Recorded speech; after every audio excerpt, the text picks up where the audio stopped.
Ok. Ok, perfetto. Allora ragazzi, intanto mi presento, io sono Aldo, sono i due capigruppo di B-Lab, B-Lab Unilab Network. Qui oggi sono con Martina e con Michele. Martina modererà l'evento e Michele vi farà una breve introduzione su quello che facciamo come B-Lab. Vado prima io, Marti? Sì, vai tu. Ok. Ciao a tutti, io sono Michele, frequento il terzo anno di CLEAM e vi spiegherò in pillole molto brevemente cos'è B-Lab Unilab Network. B-Lab Unilab Network è un gruppo di rappresentanza in Bocconi, nato nel 2001, e dal 2011 eleggiamo il rappresentante in CDA Bocconi, e dal 2013 invece abbiamo un rappresentante degli studenti nel Consiglio Nazionale degli Studenti Universitari, che si trova a Roma, dal Ministero dell'Università e della Ricerca di Roma. Ma prima di essere un gruppo di rappresentanza, B-Lab è un gruppo di amici, un gruppo di persone che sono unite da un rapporto di amicizia l'un l'altro, che hanno semplicemente il piacere di lavorare al fine di aiutare la comunità studentesca bocconiana. All'interno della nostra associazione siamo divisi in aree, perciò se siete interessati a una delle seguenti aree potete contattare Aldo o Saverio, che sono gli attuali capigruppo dell'associazione. Le aree sono l'area media, didattica, eventi, fundraising, international e peer-to-peer. Perciò se siete interessati a una di queste aree o a cos'è B-Lab più nello specifico, non esitate a contattare Aldo, Saverio o me, o semplicemente direttamente dalla pagina di B-Lab. Adesso lascio la parola a Martina, che modererà l'evento. Ciao a tutti. Allora, oggi ci saranno tantissimi corsi, l'evento è diviso in 2 giornate perché i corsi erano troppi e quindi dovevamo dividerli. Iniziamo con marketing in italiano, quindi iniziamo con Gabriele. Ciao Gabri. Ciao a tutti, non so se mi vedete, sono fissato, sono su, ci sono, va bene. Allora, faccio una premessa: se avete delle domande scrivetele subito in chat senza problemi, le leggeremo subito e risponderemo subito. Altrimenti comunque abbiamo delle domande a cui rispondere un pochettino per chiarire dubbi in generale e per fare un po' una conversazione sul corso. Allora Gabri, tu come mai hai scelto marketing e dici anche come mai in italiano e se le tue aspettative più o meno si sono rivelate vere rispetto alla realtà che hai vissuto fino ad adesso? Allora, iniziamo dicendo che all'inizio ero un pochino indeciso, perché non sapevo bene cosa avrei trovato. Ero un pochino indeciso con management, era fra questi due corsi la mia scelta. Poi sono andato più su marketing perché parlando con ragazzi più grandi mi hanno fatto capire che effettivamente, principalmente per 2 grandi motivi. Il primo è che ti preparava effettivamente, un corso che ti prepara effettivamente al mondo del lavoro nel senso un po' più pratico del termine. Cioè è un corso molto molto pratico che ti mette con le mani in pasta e ti fa immergere proprio, grazie anche ai suoi innumerevoli lavori di gruppo, penso che ne parleremo, proprio sul lavoro anche quotidiano delle aziende. E poi l'altro era perché andava molto molto a fondo, non parlava soltanto di un ambito del marketing, andava a esplorare tutti i possibili ambiti, almeno, magari non tutti, però una grande parte degli ambiti del marketing, e quindi il fatto che fosse già abbastanza specifico e non troppo una cosa generica mi è piaciuto molto, e devo dire che sono molto molto soddisfatto della scelta. Diciamo che mi ha molto sorpreso, cioè mi aspettavo fosse bello, però mi ha proprio sorpreso, e quindi sono molto molto contento e rifarei sicuramente questa scelta se dovessi Tu rifarla.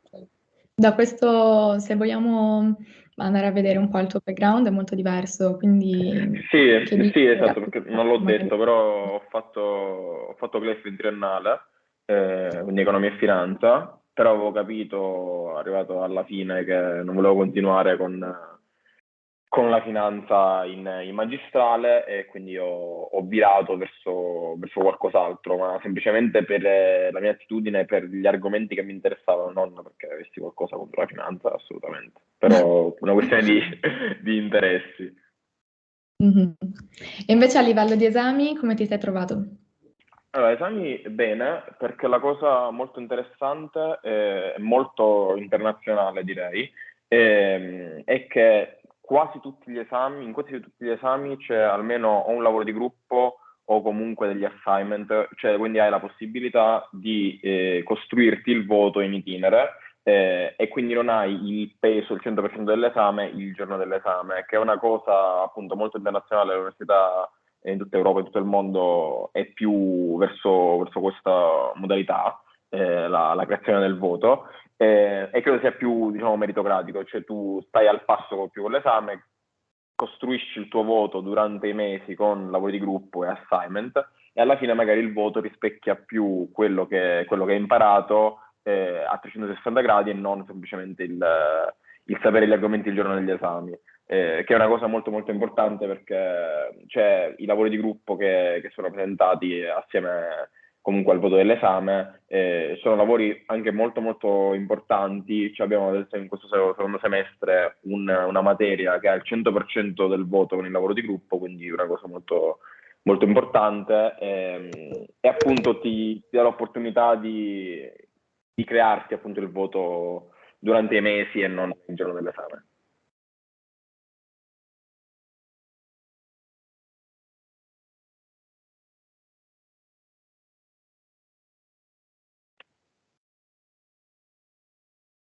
Sentite? Sì, credo che Marti si sia bloccata, cioè io ti Ah, sento. ok. Sì, Eccoti. mi sono staccato un attimo la rete, non ho capito perché. Ok, perfetto, ci sono. Hai risposto alla domanda? Sì, Perché mi sì. sono persa in tutto. Ok, ok. E nulla. Poi volevo chiedere una cosa che può essere utile, un pochino le opportunità di stage e dove vedi anche i tuoi compagni lavorare di più, fare application di più, in quali settori, in quali posizioni.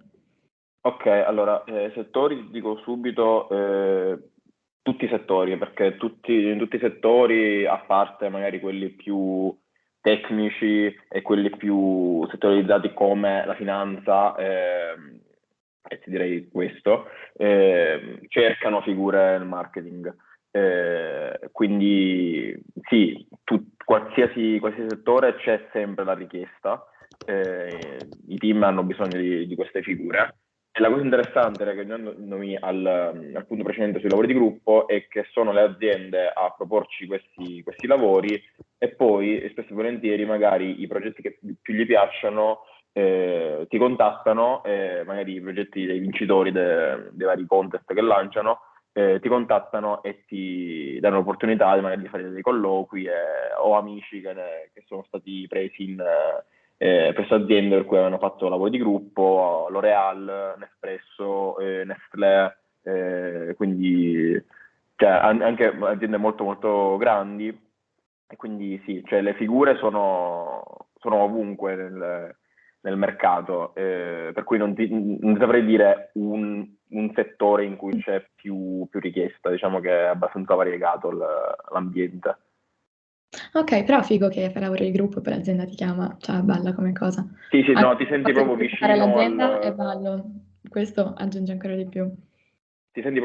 all'operato dell'azienda, perché le aziende prendono questi progetti proprio come consulenze, e poi ti prendono, cioè, dato che il valore è abbastanza elevato di queste consulenze, spesso e volentieri, poi magari alcuni progetti un po' meno, alcuni progetti un po' di più, ti prendono in considerazione anche per inserirti proprio nel loro Sì, team. questo ritorna sulle mani in pasta, sul fatto che è un corso molto pratico. Esatto. Mm-mm.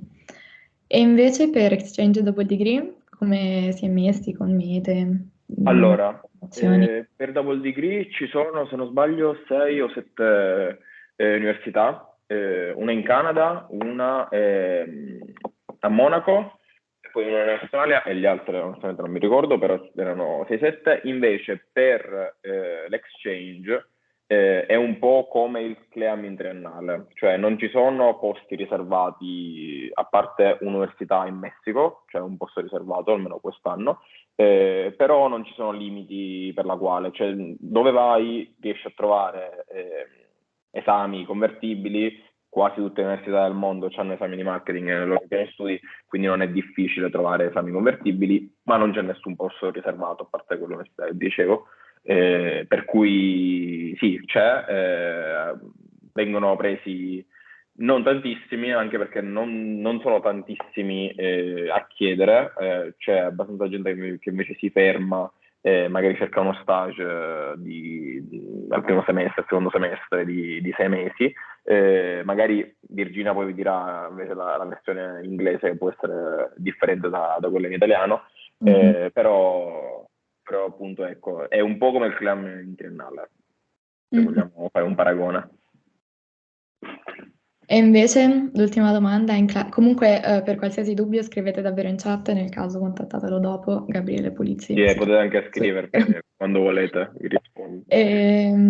E come ultima domanda invece ti volevo chiedere con la classe come ti sei trovato, se l'ambiente è molto competitivo, se ci sono cose particolari che vorresti dire. Ambiente secondo me bellissimo, gente super disponibile, poi il fatto di lavorare tanto assieme alle persone ti fa creare veramente amicizie assurde, e ho apprezzato davvero tanto l'ambiente, cioè ti direi competitivo al punto giusto, non è tossico, cioè ti spinge a fare di più, perché vedi comunque i compagni di banco che fanno call, fanno slide durante le lezioni, cioè lavorano, però non è tossico, cioè è un po' in controtendenza, diciamo, con altri corsi bocconi in cui magari ti accorgi che la competizione possa un pochino degenerare. Invece qui ho trovato un ambiente stupendo, appunto però che ti sprona sempre a dare qualcosa in più, cioè quella competizione pulita, sportiva, che ti spinge appunto a dare di più. Quindi no, su questo punto di vista davvero nulla da dire. Ok, perfetto. Allora, visto che non vedo domande, io direi che possiamo passare invece alla versione inglese del corso e cambio anche lingua. So, since there are no more questions, let's just move to the marketing in English course, the marketing management English course. Hi, Virginia. Hi. I'll repeat it again. If there's any questions, just write them in the chat and we read them and answer them. And let's begin. So I'll ask you the same question. Why did you choose marketing, and were your expectations the same as the reality you lived? Okay, so during my bachelor I did CLEAM, so management in Italian, and basically for my master I wanted to specialize more my education, and since I was part of the association Bocconi Students Marketing Society, we organized a lot of events with guest speakers, with managers, with obviously a marketing background, and I was very much interested by them, by their careers. So this experience in the association really helped me in guiding my choice.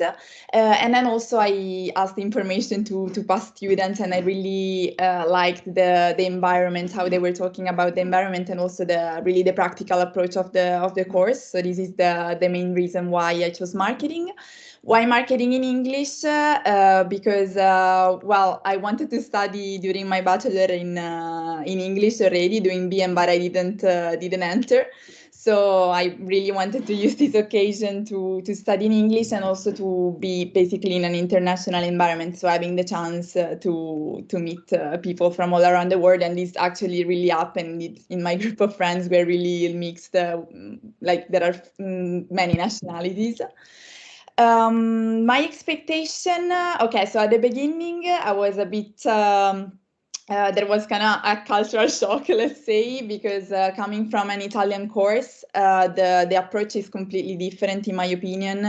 All the exams, the classes are notes based, so basically we study from slides and mainly notes. Books do not exist, let's say, or like we don't open them that often, let's say.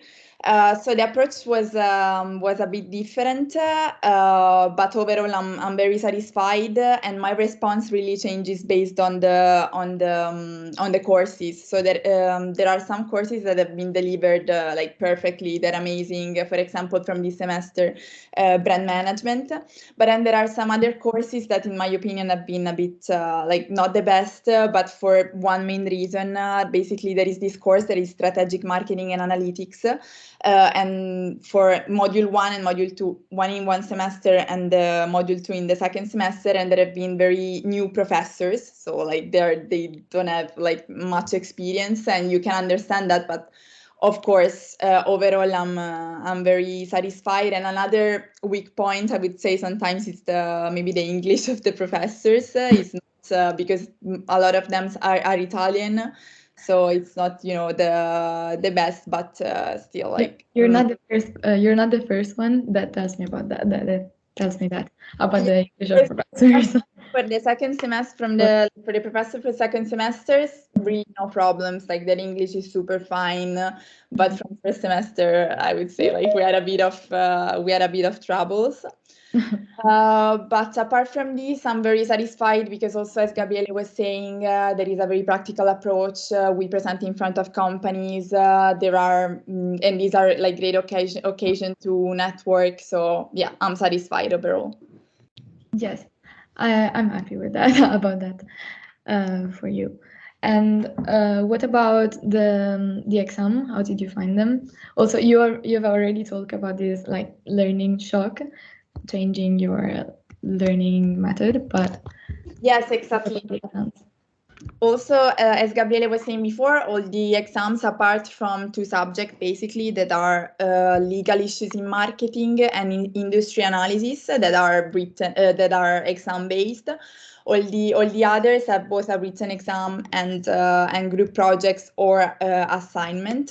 So this is very fun, and I would say even a bit lighter in a way, or like funnier, because even group projects are very demanding. I would say, in my opinion, but this is very personal opinion, maybe even more demanding than preparing an individual written exam, but they are for sure more engaging, funnier. Maybe they take time maybe take more time during the semester. And exactly, for the first semester, especially at the beginning, you're not used at all like to all these group projects, so it feels you're a bit in a constant session. But of course, they are like a lot more engaging and funnier to prepare, let's say, compared to individual exams. Whereas for what concerns written exams, as I was saying before, they're really slides-based, notes-based, so attendance like in the class is very recommended. It's basically based on that. And in my opinion, yeah, for the preparation for written exam, it's a bit lighter maybe than bachelor, but again, this is just my personal experience. But I can say that it's not book-based, so if you follow the lessons, if you take notes, etc., I think it's lighter. So yeah. Have you chosen your groups, or was it chosen for you? For the group projects, you mean? Yeah. Okay, so for the first semester, we had assigned groups, so it was very random, and this also, there were groups that were very much satisfied, others not really. So there were different groups. Sorry? Were they different groups for different courses, or the same one? No, always the same one. So we had assigned groups, and they are all the same for all the courses in the master. Whereas in the second semester, we could choose. Honestly, it was fun also the first semester because even if they were assigned, like right now, I stayed with some people from my first group, and then we added some new people. So this was a great occasion to get to know people that I didn't know before, and I guess it's also a very I don't know how to say it, like I don't know, practical experience, because also in the when you're going to work, you will not know the people that you will work with. So in my opinion, also this is a very, very cool aspect, challenging sometimes, but very cool. Okay, perfect. And what about the internship opportunities, and where do you see your colleagues doing most interviews in? Okay, so as Gabriele was saying, I really heard like all sectors in many different positions. Maybe one very recurrent is brand management, so brand managers. And I would say also pretty popular are companies from fast-moving consumer goods, so like P&G, Unilever, Nestlé, but really anything, like it really depends on the person. And if I can give a suggestion, is also to, like, if you want to do this course, also take part to the career service. No, because I hear myself double. Yes, I try to speak now. Okay, perfect. Okay, no, now it ended. To the career service activities that are also only for marketing people, or like there are marketing challenges, and these are very good ways to network directly with HR or with marketing managers. So yeah, but in terms of position and sector, I wouldn't be able to tell you like one or like a major one. Maybe what I can say is that it's not the perfect course if you want to go in consulting. However, it's not limiting at the same time, because I know like a girl who is working for Bain and did marketing for her master. So it's really up to you at the end of the day. Mm-hmm. And what about the exchange point of view and double degree point of view? Okay, so personally, I've been taking for the double degree program. I'm going to ESADE, so in Barcelona, and yeah, I'm very happy. I think they're both great opportunities. It depends what you're looking for. Of course, double degree, it's more kind of an immersive experience because it's longer, and basically you do all your year abroad, whereas exchange is a bit shorter. But in terms of destination, as Gabriele was saying, there are for double degree, I think 6 or 7. For sure, there are Canada, Barcelona, Portugal, Australia, Norway, and then I don't remember. They're on the website. So. Yeah, and basically for the double degree, there are spots reserved only to marketing management. Like the competition is between marketing management people, so putting all the classes, the international class and the Italian classes together. Whereas for the exchange, it's, let's say, a competition between all the masters. So in my opinion, it's a bit less predictable what is gonna happen for the exchange, whereas for the double degree, even if I think the prerequisites are a bit higher than the exchange.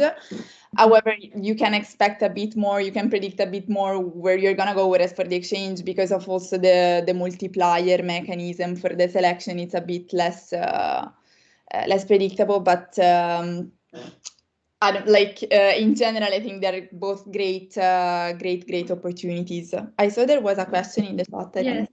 Marianna said, does the fee change if one enrolls in a double degree? Does the fee change? Yes. Do you pay the others? Yes, meaning that we have to pay 1,000 euro more, like in addition, and yeah, that's it. Basically, the rest is we pay Bocconi plus 1,000 euro for the fee of the double degree program. Okay, perfect. And I'm super excited for you about the double degree. I think it's Thank you. I'm very happy as well. And what about your colleagues? Do you think the environment is very competitive, or as Gabriele said, it is like fairly competitive?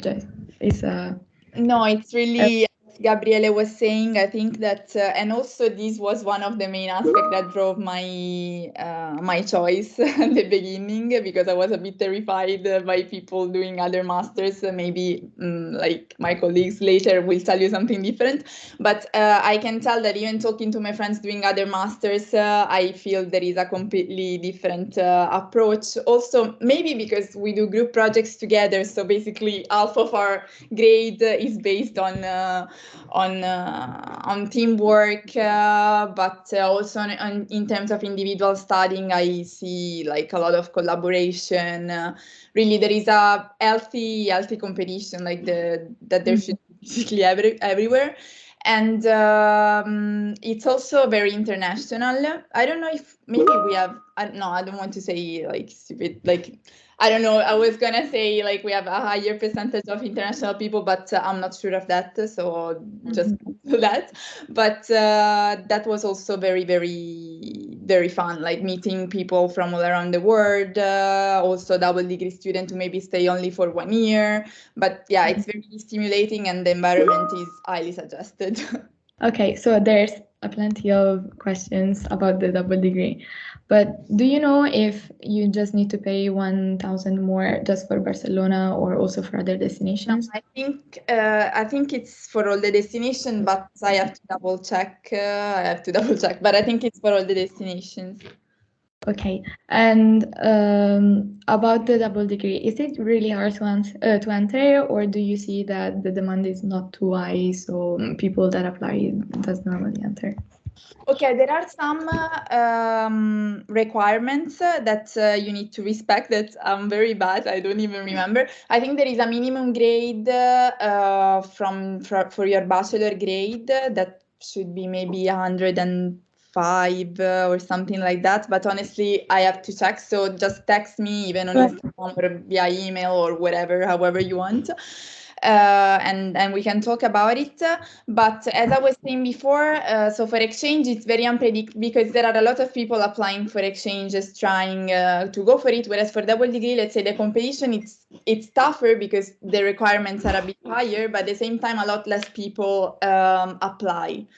So I would say it really depends because the selection is based for 70% on your bachelor grade, basically, whereas 30% on an application that it's CV, cover letter, and then video interview. I heard also of people getting into double degree even if they didn't have 110 or like the maximum grade at the bachelor, getting into the double degree thanks to their application, like with the video interview, with the CV, with the cover letter. So I think it's tough, but definitely doable. Okay, perfect. So it's very precise. It's 6:30, so I'm gonna say goodbye to you. If you have any more questions, just you can write to me or you can write to Virginia as you want. And now we can pass to the next course. Bye. We can pass to the next course, which is China meme with Paolo. Hello, can you hear me? Yes, I can hear you. Great. Can you see me as well? Yes, everything is all right. Beautiful. Repeat it again because lots of new people just entered. Yeah, sure. If you have questions, you can also always write them in the chat. So, yes. How are you? I find you. I'm all right. Good. Why did you choose this course? I mean, China meme is a very different course. Peculiar, yeah. One of those courses everybody talks about. So why did you choose this course, and did it live up to your expectations? Okay, perfect. So first of all, for whom doesn't know, China meme is a double degree between Bocconi and Fudan University in Shanghai. And it's basically the first year in Shanghai and the second year in Milan. But due to COVID, they switched the years. And so first year in Milan with the actually doing the international management course, and the second year in Shanghai. But the last year's guys didn't went to Shanghai as well in the second year, but they did the course. The course is online with Fudan University. I chose this course because I was really in love with China, and for whom doesn't know, it is very difficult to find a course like a double degree with Chinese universities, and it's very difficult to go there actually studying not on an exchange, but actually a university. And so, in fact, there are a lot of people in my class that came from other university in Italy just because there was this possibility of doing a double degree with a Chinese university. And so I was really in love with China, and there was this opportunity, and I wanted to do it. And I was So I come from CLEF, from finance. So it was a pretty different thing, but I wanted to have a broader view of economy in general. And I was interested also on the other double degree that is with the SEC, that is in Mumbai, in Singapore, etc. And I was really I'm not very sure, but then it was great after all. And so yeah, it was. I think I didn't think it was so good, this program, and especially the fact that we are 30 people, only 30 people, and so it's kind of coming back to high school with a small class, and you know each other, everyone, and so it's really a pretty experience, and the people are very open. In fact, there are people that want to go to China, want to stay there, want to live there, want to work there. So they're pretty open people, and I think it's really amazing. Oh, perfect. So you also answered the environment question, the one about the class environment. And yes, and what about exams? I know you're now doing like the exams in Bocconi, even though probably people that will apply now will do different ones. But have you heard about exams in China from older students, and how are you finding exams now also in Bocconi? Yeah, great. So I will speak first for my situation, and then for the normal situation, we could say, because it is very likely that next year will be the same for the new China memers.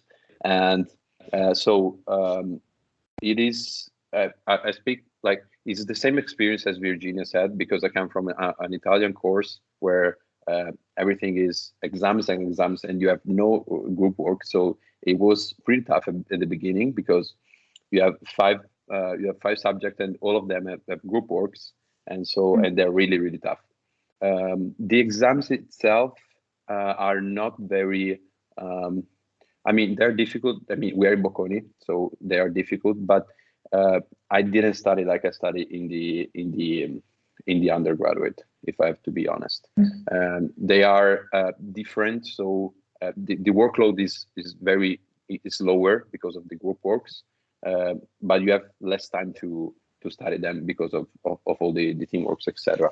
And the only problem of China Meme is that we have a compulsory Chinese course with Fudan University that is 6 hours per week, and so we had less time to prepare the Bocconi exam. It was very difficult, and we also had the exam on the 29th of December of Chinese, and so at the beginning it was pretty tough because we had less time, and Chinese is not an easy language, and so this is like the main difference between us and the IM and CHEMS class. And also on the second semester you have the Chinese lessons, and so it's pretty tough. And we have the China Meme as another course like IM, that is a global strategy in the second semester, while the SEMS class doesn't have it.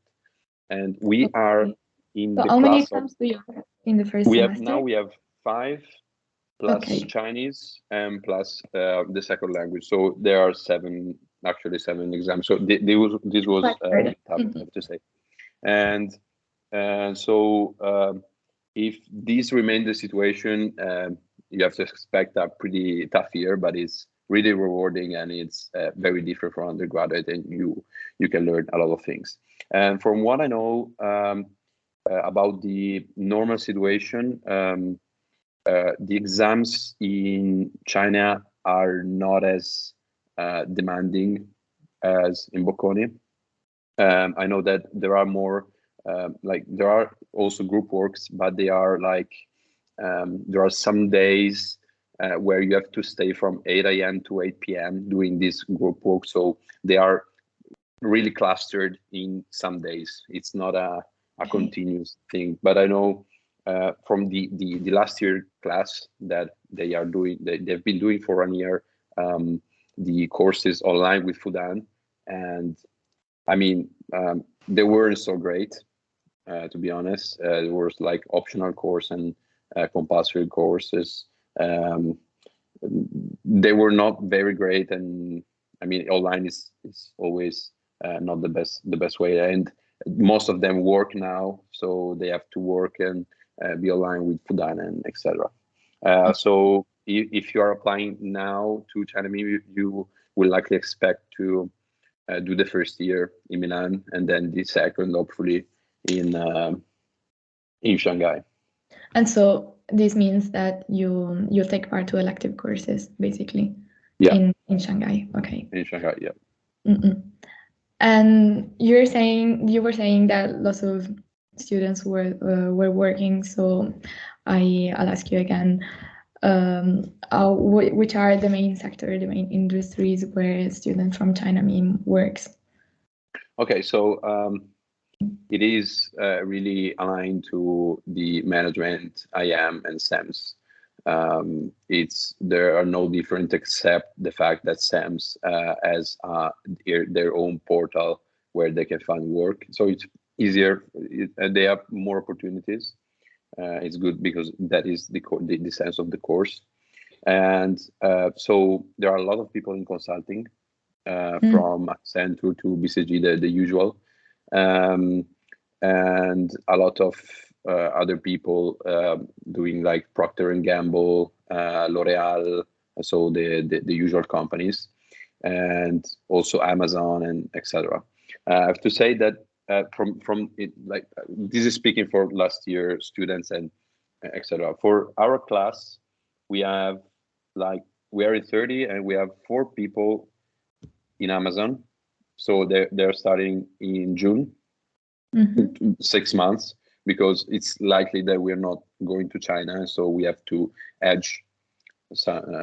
We have to edge ourselves, and maybe we will leave in January. We don't know. So there are a lot of people in Amazon, also from the SEMS class, because we are together, and like in Luxembourg and in Milan.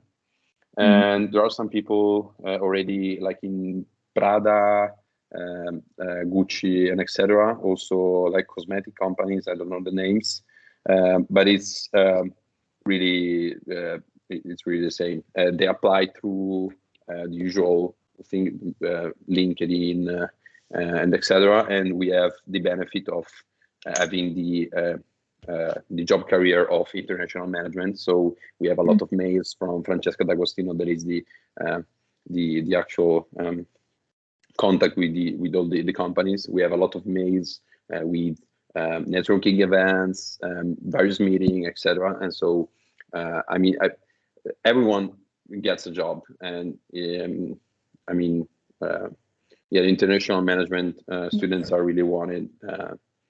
So yeah, a double degree of international management with the Chinese University. Exactly. Yeah. Yes. And do you see a lot of like Asian specializations? I mean, do your colleagues work with the Asia, maybe the Asian part of the company, or just as other IM students? So first of all, normally it will be, being the first year in China, you will get a summer, like almost for sure. I mean, every people I know that went to China in the first year, they had an internship in the summer of the first year in Shanghai. And not all the people came back there after the 2 years, also because it's difficult with visas and etc. And so normally they do the internship there, and then it's like this. Now, I mean, I didn't see a lot of contact with China also in the internship, but because China is really closed since the start of the pandemic, and so every type of contact is very, very difficult. And the thing that I can say is that a lot of people in my class are searching for internship in Asia, because obviously they want to go to Asia, and they're starting to watch some internship. But it is difficult, It is very difficult, and I hope that maybe from the second year, because we are in Bocconi, and maybe if going to Fudan, maybe we have access to their portal, to the job portal, and there are more opportunities. But right now, it's more like an IM student. Okay. Yeah, exactly. Yes. So it would depend on that. Okay. And how many students were in the class? I just forgot that. So in China MIMA, 30 students. It's basically 30 students from Bocconi, and like 20 from Lewis, because it's also, if you go to China, you go also with the Lewis University students that has China MIM course. But this year we are in 120 because we are in class with the SEMS guys. Okay. Okay, so you follow with other CHEM students. Yeah, exactly. Yeah. And yeah, we are in 30, and it's really great. I didn't expect that, really. It's a very good group. In group project, are you just with China MIM's students, or also mixed with CHEM students? Okay, so in the first semester, we had one group for each subject, and they decided to cluster China MIM and SEMS. So we were 3 groups of 10, and we were all China MIM. And in the second semester, now we have 4 group projects, and they are mixed. So it's the first time where they are mixed, except for strategy that we all in China MIM, and so we have this. Is this good? I think it is nice to have only China MIM students together, but maybe I would have preferred to mix up a little bit on the first semester, because if you are open, if you know other people from SEMS, you can open yourself into that part of class. But if you don't know anyone, it's difficult, because we tend to be with China MIM and they tend to be on SEMS, So yes. And do you feel the competition a lot in class? I mean, between different students from CHEMS and China MIM? So internally China MIM, no. Internally China MIM, there's really a culture of helping each other. Like a community. Yeah, like a community, really like a community, because the people are more open and are more easygoing, but not in the sense that they don't want to do anything or they're not competitive. But it's all a different mindset, because they are very good. They're very good from university standpoint, also from working standpoint. So it's really different from the Bocconi culture. And but I have to say also SEMS guys are really open, especially because there are a lot of international people and they tend to be more open and not, competitive, but in a good way. The only problem that they have is that they go in exchange for sure, because they have all the places reserved for SEMS, and everything is based on the first semester exams. And so you feel more of a competition in the first semester. But I have to say that I saw more competition in the undergraduate. Especially finance, it was pretty tough. Yes, that's the stereotype. Yeah, exactly. But in the master, people seems to be more chill and competitive in a good way. It always helps. Okay, so I think it's all for him now. And if you have any more questions, just write them. You can write to me. Yeah. Yes, or to him. And thank you so much for coming. And now we move to the other very discussed. Have a good night. Bye. Now we move to CHEMS, actually. We spoke a lot about CHEMS with Paolo, and now we move to CHEMS. Hi, Ludovica. Hello. Can you hear me? Yes. Okay, perfect. How are you?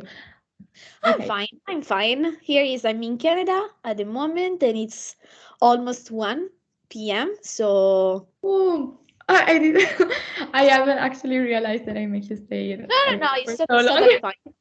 Yesterday we had like an international little Easter with everyone, so still recovering, but super fine. What about you, Marti? Everything is all right.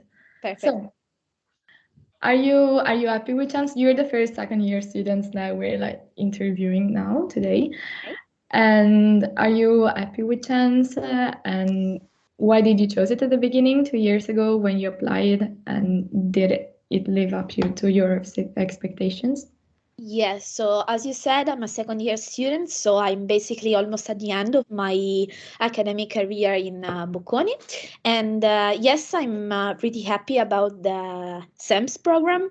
And maybe it's the case if you agree to explain a bit how SEMS is organized, because I think that the things that always make a lot of confusion between people is understand which is the difference between international management and SEMS program, if it's a double degree or not. So maybe we can clarify a bit how the program is structured to have like a clear vision of it. So basically, SEMS program is a kind of double degree program.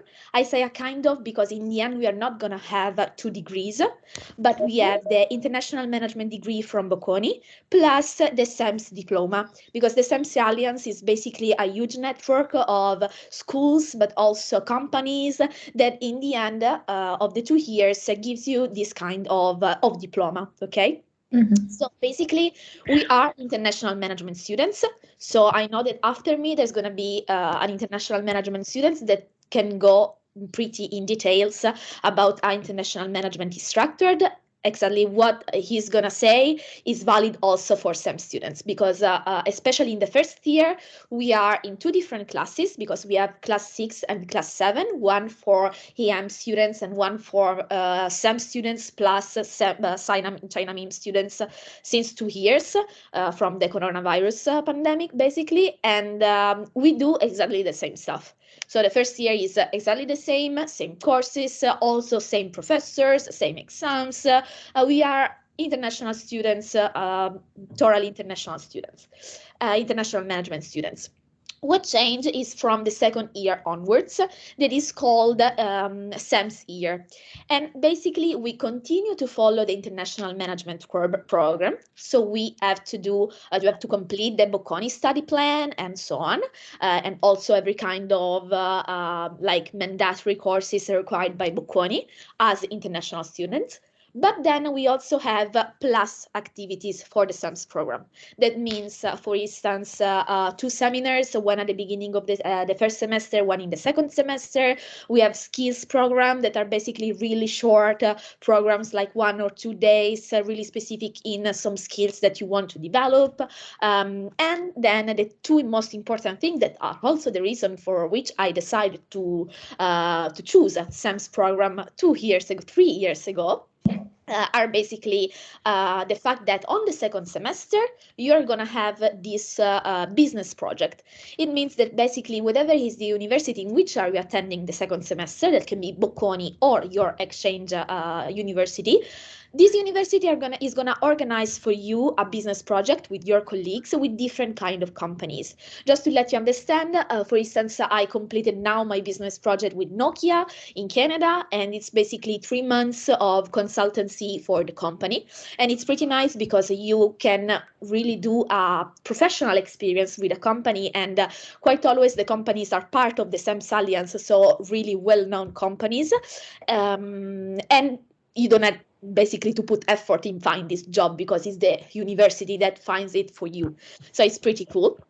And that was basically one of the first reasons why I chose CHAMS, because I mean, from my point of view, okay, maybe you have to put a little more effort because, of course, you have to attend the EM courses and plus you have to do the SEMS activities.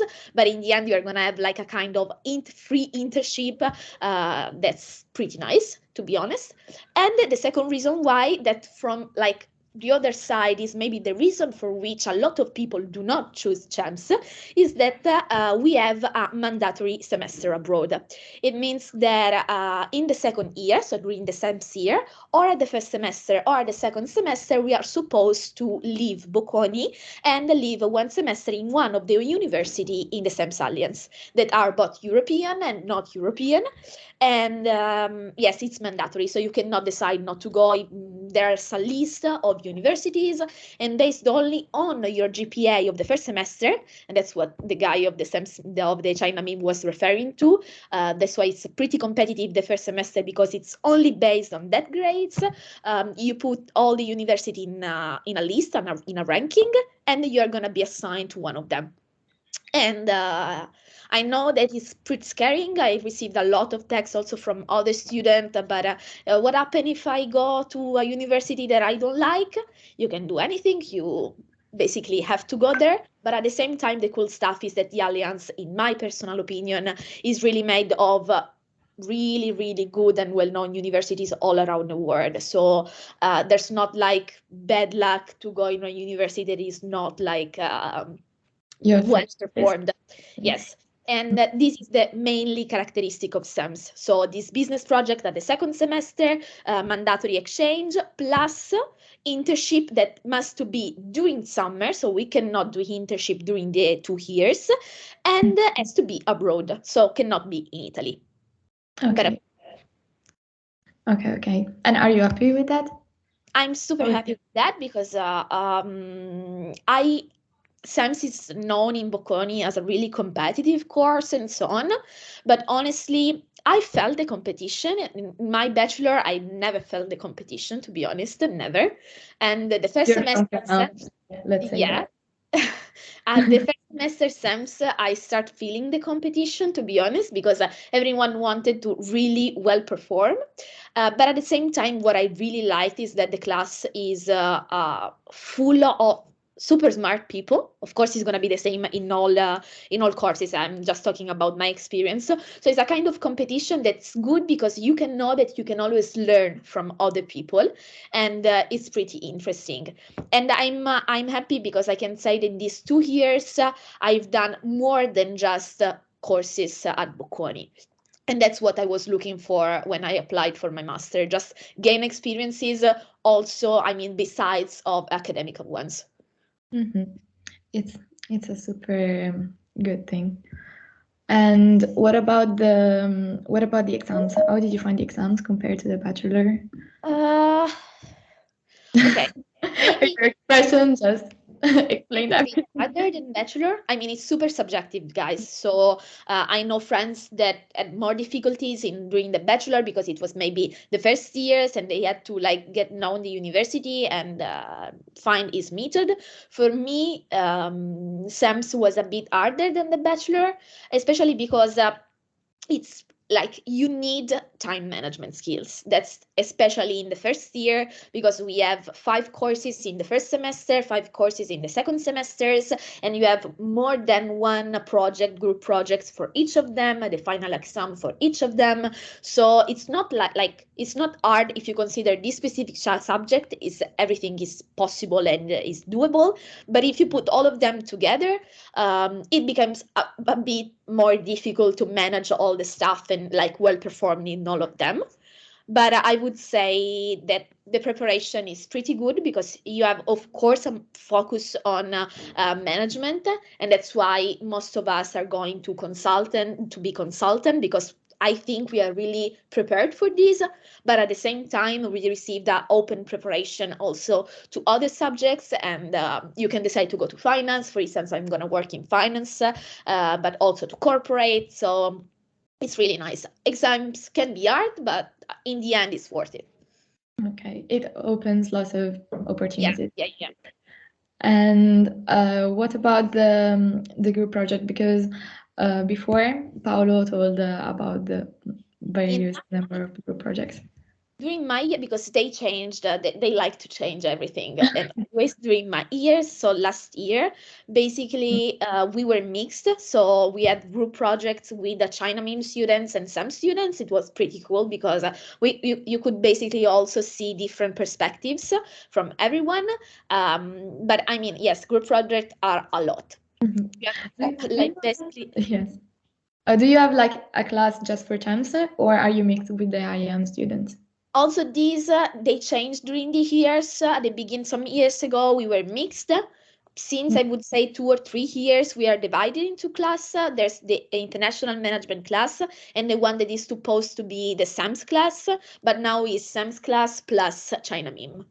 Okay, perfect. So we are not the But international they're students, but with basically the the same courses. So we do basically do the same courses. The difference is that some students during the second year basically do more stuff, and because just to accomplish also the requirements for the SAMS diploma, because you have to take both the international management degree and the SAMS diploma. So you have all the stuff to do for the SAMS diploma.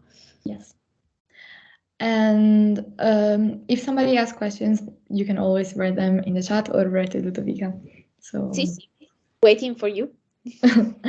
And tell us a little bit more about your experience in CHAMS, since you cover every point that I think was. I would say that I mean, now I'm in Canada, and it's pretty nice because everyone from my class basically is doing air exchange during the second semester because of coronavirus. So what I really like from SAMS is that you create a super strong networks of people because everyone feels this kind of you're owning to this network and to this specific program. And for instance, when I arrived to Canada, I was just with another guy from Bocconi, and we are living now in a residence with all the other SAMS people, because SAMS people always choose the same residence to stay all together. So since the first day here in Canada, we stayed all together because we were SAMS students. So I know that it can seem a bit cringe from the outside because it's like kind of I don't know. It's like when you go in exchange and you join the Italian community, basically. Exactly. The cool stuff was that here was not the Italian community, but the international SAMS community.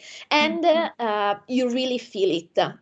Also, for instance, when you search for a job and there's a SAMS alumni in this company, you can write to him or her and have like a kind of speech with them before doing the interviews. It happened to me and also to a lot of other friends, because you feel to be part of SAMS also after the degree. And so there's this huge network of people studying or like working after the SAMS program that really feel to be part of it and ready to help everyone else.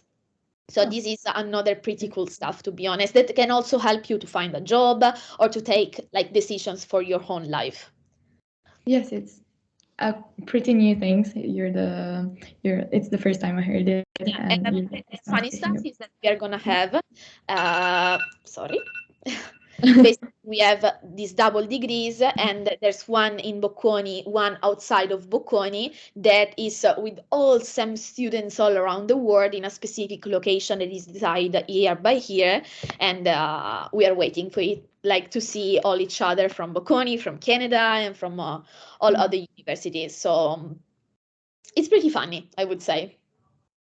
Okay, perfect. Thank you for coming. If anybody has more questions, you can always write them or in the chat or to Ludovica. And let's now move to I am. Hi, Martina. How are you today? Hi, I'm all right. How are you? I'm doing great. Nice to meet you all, guys. I'm Luca. I'm a first-year Master Science student in International Management, and I'm here today to answer all the questions that you have. If we don't have time to answer to everybody, just shoot me a message on LinkedIn or on Instagram, as you prefer. I'm open to everybody. Okay, perfect. So, I just read a question. There's a question in the chat, but it's, I think, for Ludovica.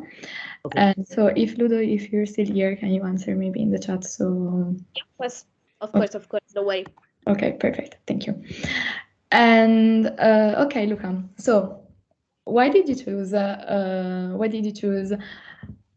am, and was it like you expected or something different? Yeah, I think that I chose I am for several reasons. The most important one, I guess, it's like it was the most challenging course together with finance and, all the other important courses. So in terms of GPA, it was the most challenging one. So I had like this goal since the first year. And so that's why I chose it. This is one reason. Other reasons are that I think IM is a good program if you still have doubts between choosing finance or consulting or corporate, because as also SAMS, it really allows you to have more open doors. So that's the second reason. And the third one is that I would like to have an international exposure, both in my career, but also during my studies. And that's what I found in IM, of course. So Okay. yeah, I would also say that it met my expectations. Okay, so very good. And from which course were you? Like, what did you do in your bachelor? I studied CLAM, so pretty basic.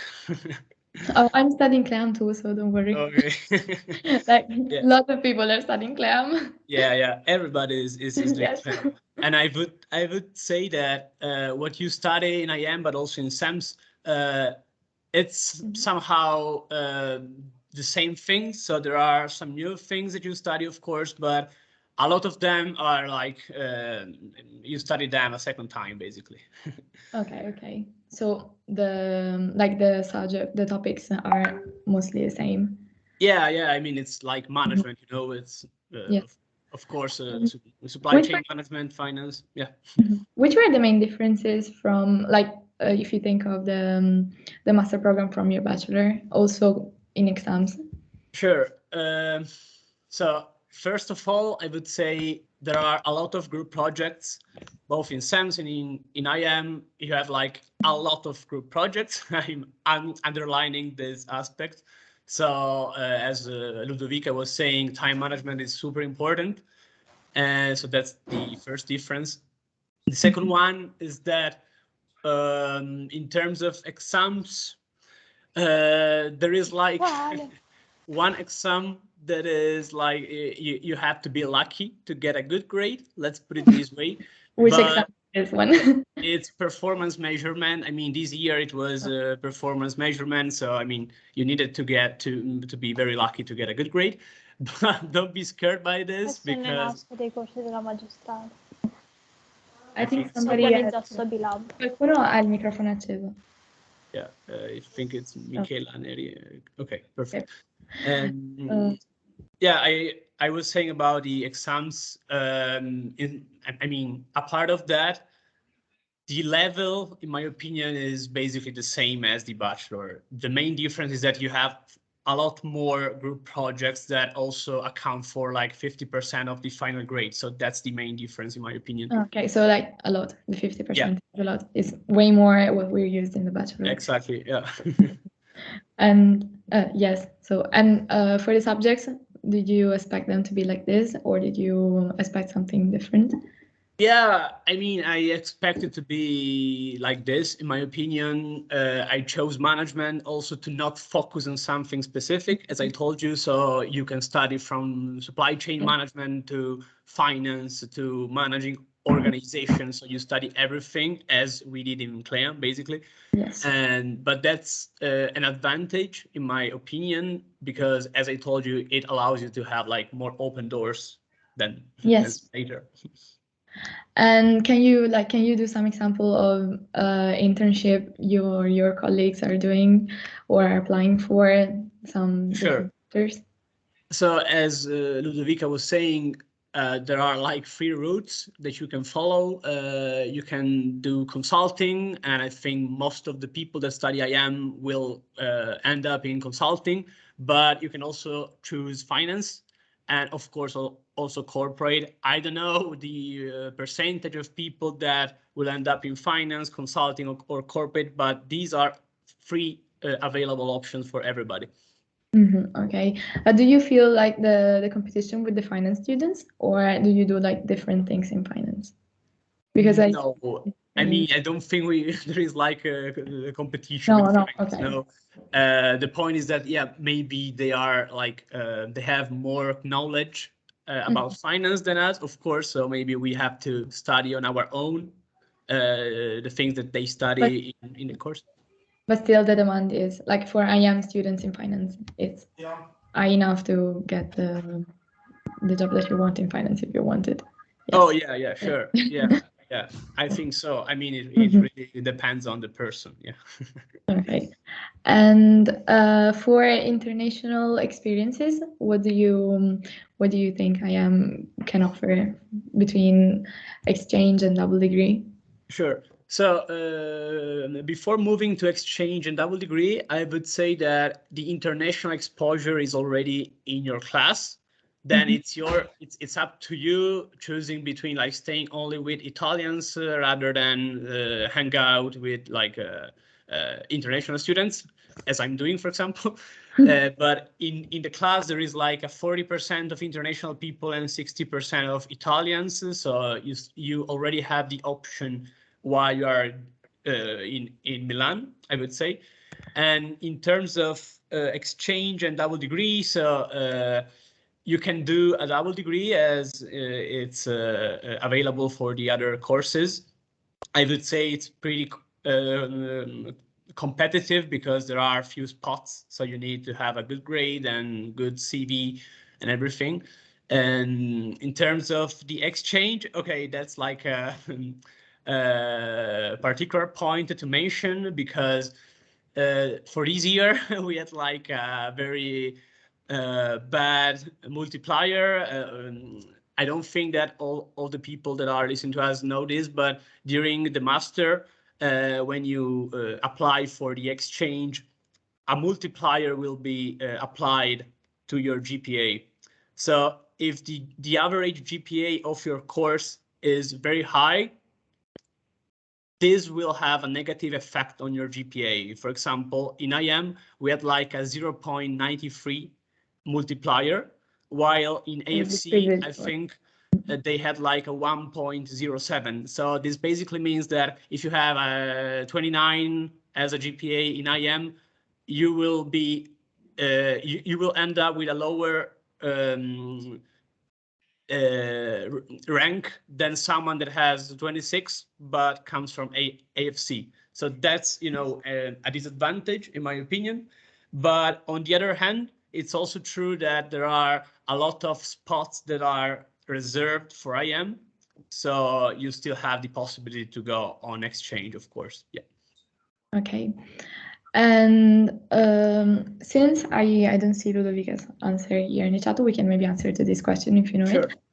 it. Do you like which are the main differences between a double degree with CHEMS and with IM? Like probably the answer is that there is no like extra activities, as Ludovica was saying, and the universities are different, but is something more there? Yeah, I can answer that. Don't worry, Ludovica. So there are a lot of differences, in my opinion. First of all, the brand SEMS is very strong. As Ludovica was saying, when you will apply for jobs, there is always like the option between finance, master in management, and then there is like the label SEMS. So in terms of brand, it's super strong. So that's a difference between doing a double degree in SEMS or in international management. And another difference is that it's like the business project that they have in SEMS. So if you do a double degree in international management, there will not be this business project, I suppose. And if you want to add something, yeah, hi. Yeah. I'm sorry, guys, I was writing. And another difference that I would say, basically, how it's structured. So one is a real double degree. So you're going to receive a degree. So from an official point of view, if you want 2 degrees, you have to go with a double degree IM, not with SEMS, because in SEMS we have a degree and a diploma. I mean, in the end, you will not have much differences for any kind of perspectives, but from official point of view, it's like a main difference. And then, just not to say like by my side, but what I really liked was that I could apply for SEMS double degree since the beginning, and so be sure to be part of the program at the moment of the application. While for the IM double degree, you have to enter IM and then send an application. Of course, can be successful, but there's also probability that is not successful, so you cannot attend it. So there's 2 differences that I would say from like the structure of the degrees. Okay, perfect. Thank you, Ludovica. Sorry if we made you type. No. I'm sorry, but I was super slow writing down all the differences. So thank you so much, Luca. Thank you as well. Okay, so let's go back on Yeah. IM. And I don't know, why would you recommend IM since we finished Okay. other questions? For several reasons. The first one, I underlined this aspect. If you want to have an international exposure also in your class, it's good because you can hang out with a lot of international people. Then the other advantage is that, of course, you have like you can do finance, you can do consulting, you can have Many different things. corporate. And another advantage, in my opinion, is that there are a lot of group projects, and on one hand, this could be seen as something, you know, bad, but on the other hand, it's really important because, in my opinion, you learn a lot more doing a group project than studying for 3 days in your little room. And so that's another point. And then, of course, I mean, also IM is a strong program in terms of brand. And as Ludovica was saying, it's easy to just find someone on LinkedIn that did the job you are applying to. You can just shoot a message to him, have a call, because they will see, oh, he did IM as I did. So, okay, he has to be like good, the so Malinconia effect. Exactly. Yeah. So it's easy to have like, to make connections and get tips from people. Okay, perfect. All right, so even if there's no other questions, I don't know, I see nothing in the chat. I think we can also just finish here because we covered, I think, every important part. And I really thank you for coming. Yeah, thank you too, Martina. It was a pleasure for me. And have a good day, guys. Bye-bye. Bye. Okay, let's now move to the next course, which is quite different because it's Acme with Luca. Hi, Luca. Hola. Can you hear me? Yes, I can. Okay, perfect. Okay, so we're now moving from the IM courses because we had China Meme, Champs, and IM, so a different course. So quite different. Yes, very different. How did you choose Acme, and did it live up to your expectations? Well, I have to say that I was quite. It was quite easy for me to choose Acme, especially because I was coming from CLEAC. I have a strong interest in communication, media, TV, and everything. So, I mean, it was quite obvious the choice for me, and it is living up to my expectations because it is a course that allows you to understand very much of what you're going to do and how you're going to do it. And maybe not that practically, but we have a degree that is structured in major mainly, which means you're going to do a first semester which can be quite boring, quite repetitive if you are coming from Bocconi or from Acme, because it's basically to get everyone on board with the basic concepts of what management is, of what everything is, especially for the nature of our course. For example, in my class, there's a girl coming from foreign languages from Stockholm, so it's very diverse. But then from the second semester of the first year, you're going to start with the major you choose in January, which is a very strong thing in comparison with the others degrees, which start the major on the second year. Because since the first year, you're starting to do really what is interesting for you. I mean, I'm interested in media. I don't know anything about fashion, and I don't like very much going to museums. So my interest was media. I chose the major in media. I don't ever have to hear about museums anymore. Quite. Then another important point of Acme, and one that I realized not before doing the application for the masters, but after, is that if you want, you can end it on in the first semester of the second year. I mean, you can organize your courses in a way that you can have all the courses in the first semester and the second year, and then go straight to a stage or an exchange, as it will be my case, and then do whatever you want. So you don't have to think about the second year as a full second year, and that's a great advantage as I might think. So yeah, it's living up to my expectations. Where will you go in exchange? Toronto, York University. Oh, tell Ludovica is right now. Oh, nice. Is it the same one? Okay. Okay. So since we're speaking about exchange, do you think the exchange destinations are a lot? And what about the double degree programs? So for double degree, considering that the class, it's only one class for ACME and it's about 85 people, there are quite a few spots. Not very much, but I think that at least 1/4 of my class, even a bit more, I think it's going somewhere. Whether it's for double degree, we have a lot of places.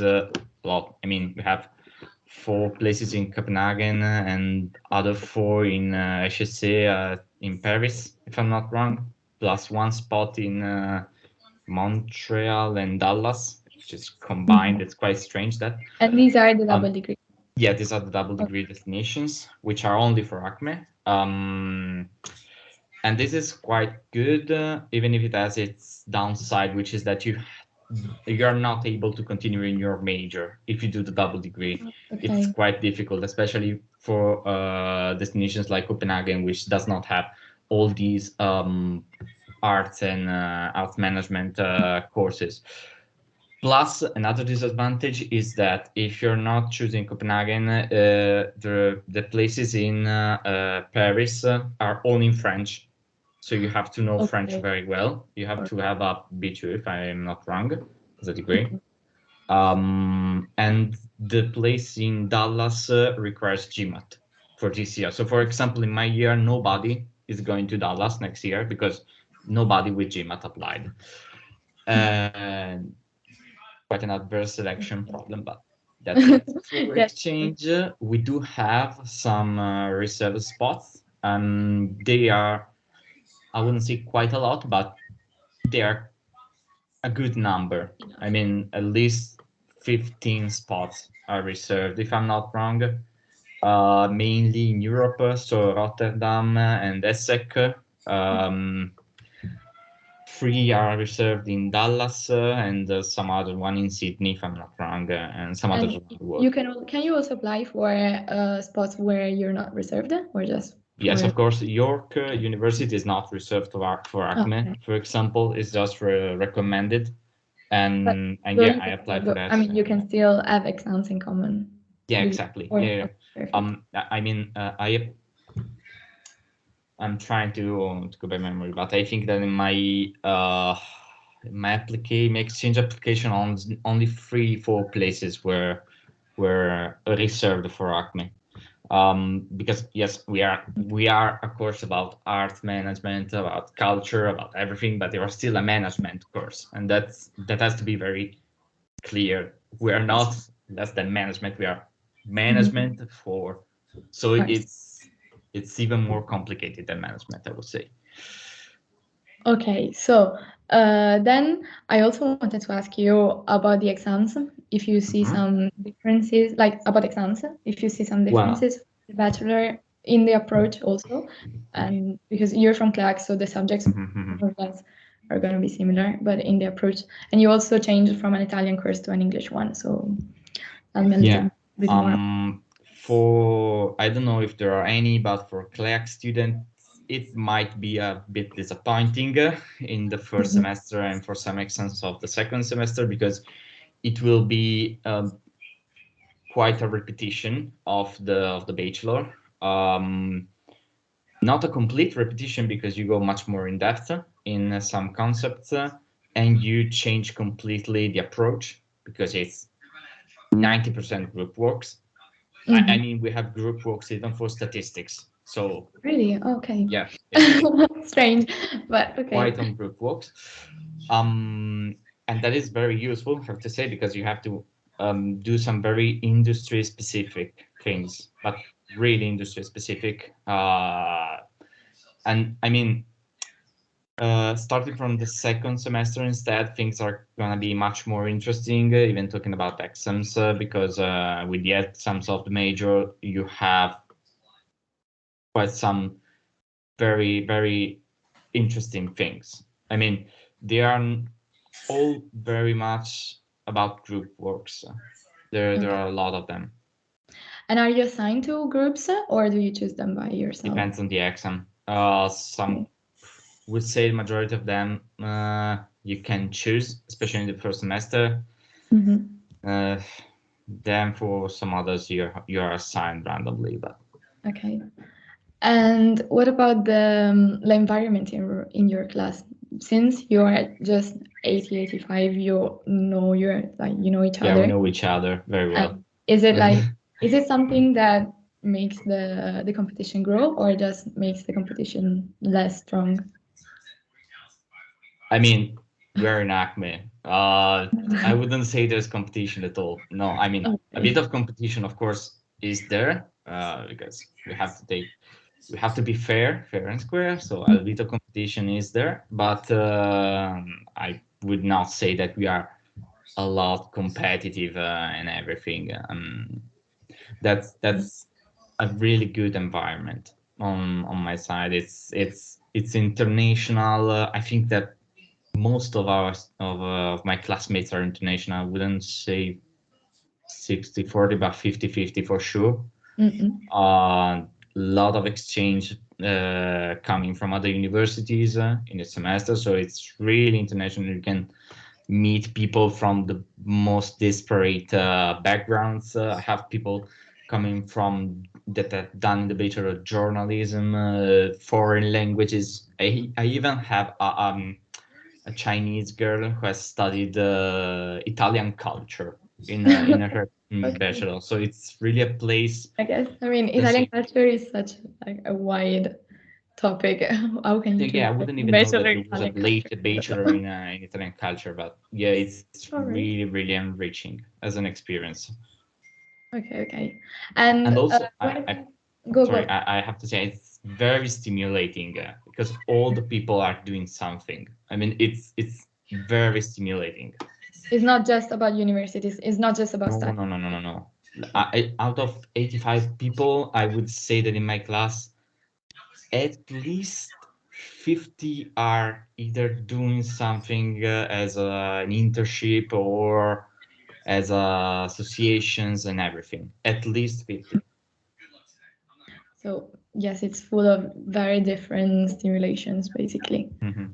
And since we're speaking about internships, and this was like the last point I wanted to cover, where do you see students from Acme work the most? Do you think that this specialization in hard, it's also reflected in the jobs they're getting? Or? Yeah, it is very much indeed. If you choose a major, 90% you're gonna do that job. If you understand that it is not the choice it is not the job you want while you're doing the major, then you might change. But I mean, we have I wouldn't say much opportunities because you really have to fight yourself in the job market, especially in this period, in this field. But for especially in the performing arts and in the heritage sector, there are a lot of connections, but an awful lot of connections, because I would say half of the professors are either in the board of something. We're talking about Milanese, but also Italian, and I know also international institutions, because one of the professors of one of the heritage courses is one of the most important, is the director of one of the most important art fairs in Europe and in the world, I think. So we have a lot of connections. It's I will not say that you will get an internship right away and everything. I'm still looking for them, and it's quite hard to get them, especially at the end of the first year. But I know a lot of my classmates that that already have an internship, that already have found something, and something they really like to do. Also because, as I said before, the entrepreneurial spirit is very strong in Acme, because heritage sector is heritage media and everything, fashion also. It's very much about trying to do things, and sometimes those things succeed, and you find yourself in a startup or in something like that. I have a girl, for example, that started this year doing Acme, then dropped out because she was too much concerned with her startup. This is Vestito Verde. I don't know if anybody knows that. What? The startup is Il Vestito Verde. It's very famous. So I don't know if anybody knows it. But the one about like sustainable. Yeah, exactly. Okay. Sustainable fashion. Exactly. Fashion. I read it. Also, so I know, you can find people like this, and you know. I know 2 girls from Acme that they created the startup about armochromia. I don't know. My year or it's super famous, Luca. It's bad you don't know. No, I know what armochromia is about. Okay. Yeah, you know, I mean the class composition in Acme is very much on the female side, so I have to know certain topics. Okay. But it is still like a course in management, a degree in management. Yeah, so totally. You can still choose something different if you Totally. mind in the process. Totally. You have all the basic foundations of basic. Mm-hmm. Yeah, all the thing about art management is that art, media, and everything management is that it is regarded as management in creative industries and sectors, but it means that it's much more difficult than normal management, because you have to take all the assumptions of normal management, throw them away, and in the same time use them to create something in these sectors which are totally crazy. So yeah, you have I wouldn't brag about it, and maybe if there is some people from management in the chat, just don't kill me. There's Lorenzo that will speak about management. Okay, so fantastic. So don't kill me, but I can say that we do have some strong management foundations. Okay, I know a girl that works in, she did Acme, she graduated, and she works in Amazon in operation now. So if you change idea in the process, or for example, one of my professors did Acme, then started working in Vodafone in sales, if I'm not wrong. So yeah, it's very, I mean, if you change your mind, totally possible. It's not too. No. It doesn't restrict. Absolutely. Okay, perfect. I see no questions. Always, if you have questions, you can write them in the chat. We can answer to them. And if somebody has any more doubts or will have doubts in the future, you can always write to Luca Piran or to me, and I'll give you the number of Luca Piran. And I don't know. I see no other questions. The 15 minutes are almost finished. I have bored them to death. No, I don't think so. There's still people in the room, so I don't think so. And so I thank you really much for coming. My pleasure. Bye. Bye. Bye. Okay, now it's Lorenzo's turn. Hello, everybody. Can you see me? Can you hear me? Yes, everything is all right. Perfect. No, now I think you cannot see, listen to us. No, I can. Okay. No, because I saw you, like your eyes were a bit confused. So, no. I'm here. Okay, perfect. So I'll ask you the same question that I asked everybody else before you, which is, why did you choose management, and did it live up to your expectations until now?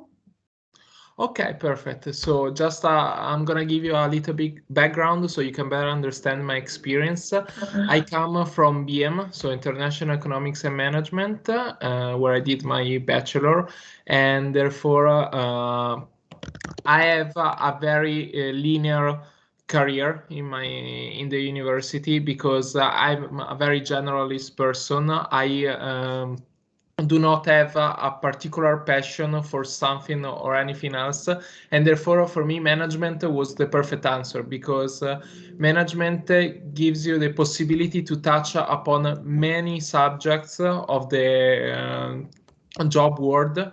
For example, marketing, human resources, performance measurement, finance, management, corporate strategy, and therefore it gives you probably the biggest freedom about between all of the courses. It's also the biggest course by far. It's 5 classes, 3 classes in Italian and 2 classes in English, and therefore this is why I wanted to continue. I want to go working in consulting, and probably it's the most common course master to then continue in consulting. Then therefore it just felt natural.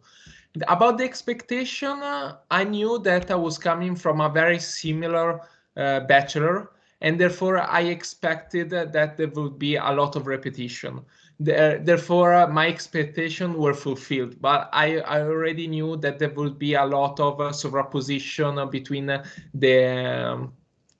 the courses. For example, marketing, basically the entire first part is about things already done during the bachelor. Then it gets a little bit deeper. Human resources, however, for example, is a completely different subject, which I really liked. Then there is business history, which is different from economic history, but it has the very same feeling. Then there is performance measurement, where you still do a lot of what you've done in the accounting and managerial accounting courses. However, it goes a lot deeper. Corporate strategy, it takes a little bit of business strategy, and then it goes deeper. So that's the entire first year. Your entire first year, you're gonna start the courses and feeling like you have already done everything. And then throughout the courses, you're gonna understand that you haven't. You have just scratched the surface.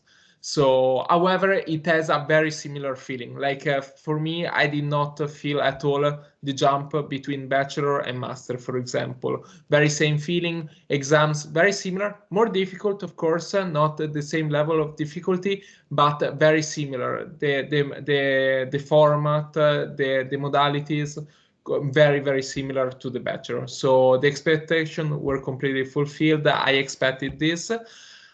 However, I don't know if you have any other question. Otherwise, I keep talking about maybe the second year. And in the second year, it's where you really can decide what you want to do with your life.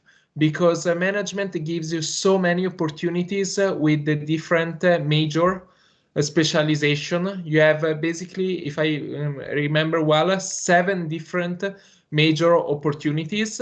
Like, for example, management consulting, corporate finance, then you have sport management, you have fashion and luxury, you have sustainability, and you have entrepreneurial major. About that, yes, entrepreneurial management. Exactly. So, and then the 7th major, which is not actually a major, which is what I'm gonna do, is the global experience. So either exchange or double degree. I'm going to attend a double degree program in Vienna. I was selected as one of the 3 students to participate in this double degree, where I will spend the next semester in Vienna at the W. And after these 2 years, I'm gonna receive 2 degrees. I think it's an amazing opportunity, and I really wanted to do an abroad experience, because unfortunately with COVID, it was not possible for me. So I really wanted to do one, and since there was this opportunity for the double degree, I said, why not? Let's try. Even if there are, I think, if I remember correctly, 30 spots for 500 students. However, of course, it really depends on your grade, on your final grade from the bachelor, and on a personal dossier. I think a lot of people already talk about the double degree in specificity, so I won't bore you with the detail. However, if you do the global experience, you're not going to be able to do any other major. So that's the only part. I mean, you could decide to do an exchange, for example, where you take 2 exams and then you come back and you take 2 other exams that you really wanted to follow. Like, for example, if this was the case, I would have done exchange, and then I would have come back and I would have done a sport management course, because I'm really interested in sport management, and sport management would have been my major, for example. You're not gonna receive a major, so in your master degree you're not gonna receive a major in sport management, but still, if you're very interested, the exchange program allows you to also follow courses as a normal student. Simply, you're not gonna have the requirements to have a major. With the double degree, this is not possible. Instead, in the double degree, you just do the first year in Bocconi, and then the second year is completely at the can you choose it freely, or is there a ranking of candidates? So I don't know, because I'm not gonna do it. I think it's kind of a click day. It should be not based on a ranking based on grades. I don't want to make a mistake about this. I don't know if anyone else here knows exactly how it works. Maybe Chiara later, but I think it's a click day. So you're gonna choose on a click day, and the first come, first serve. Okay, Lorenzo, if Chiara, the girl that will speak about management in Italian, will not answer to you, I'll just like write your questions and then look for an answer and send it to you. Perfect. So yeah. You're welcome. Okay, so what we were speaking about? We were speaking about the majors. Yes, these are something very specific for management. So you cannot find it in other different courses, like these kind of majors. And I also wanted to ask you about internship. Where do you see the most of your colleagues applying for or working, if they are already working? Okay, yeah, definitely. Almost everybody I know is looking for one or has already got one. I've got one for this summer. And let me tell you, this is one of the best things about management. It's literally a jolly. So like literally you can use it for everything. It just depends on you. You can do marketing, you can do HR, you can do consulting, you can do finance, you can do startup. It's literally up to you, because it's both the best and maybe not a so good part about management. It gives you the range to do everything. At the same time, the most people are going to have your same Master of Science. So you're all going to be 500 people doing management. However, and therefore you could feel like you're just one fish in the ocean, but it's really up to you to develop a passion about something, a passion about a type of job, to an industry, and to actually make the employer see that you're really passionate, even if you are a generalist Master of Science, because management gives you really all of the tools to go and do everything. So human resources, marketing. So this is my advice. If you are still undecided, you do not have a clear understanding of what you want to do later on, management is the answer for you. It's literally enough of everything, but not too much of everything. So you do not like too much the accounting part. It's okay. You have mainly one course that it's heavily related to accounting and performance measurement, and that's it. Then there is you do not like too much the statistical part or the mathematical part. That's easy. You just have business analysis. And that's it. You do not like too much marketing, it's okay. You have one course, and then later on you can better develop your passion and your skills. Okay, and what about the environment in your class? Do you think it's quite different from the bachelor, and do you see lots of competition? It's very relaxed, probably because we are the biggest course. There is like also in the master program. What? management is like LEAM, but in the master program. Exactly. Like Yeah. known for have like Yeah. less competition. If you want to compare it, the feeling is the same. I do not come from CLEAM, but still BM was also 4 classes. So even if there is the Gauss curve, you do not feel it very much. It's very the competition is not there. It's very relaxed. There are going to be people very competing, but overall the environment is quite easygoing. It's pretty relaxed. In this semester, we're having basically one aperitivo every 2 weeks with all the all the classes of the management in English classes. Also, in management, you get switched after 1 semester, so it's the same like in the bachelor. Okay, yes. No, in the bachelor, it's just after 1. It's after 1 year. It's after 1 semester. So basically, both in the Italian and in the English classes, after 1 semester, you get mixed up again in different classes. So it's still a way to meet new people and to meet as many people as possible. So nice. It can be an advantage or a disadvantage. But if you're from Bocconi, I think you're used to it. Okay, yes. There's another question.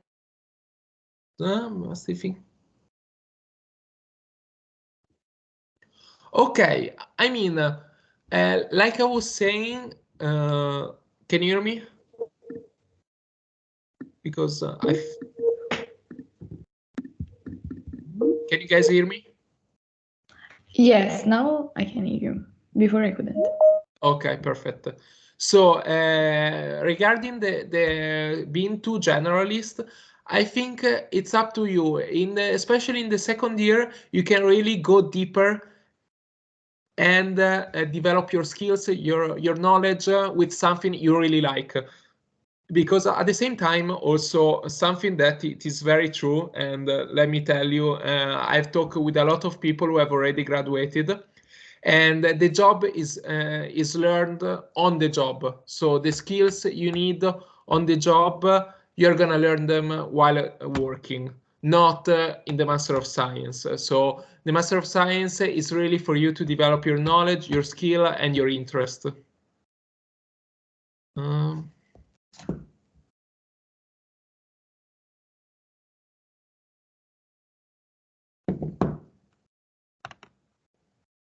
Can you guys hear me? Or I don't know if Martina is okay. No, so you guys could.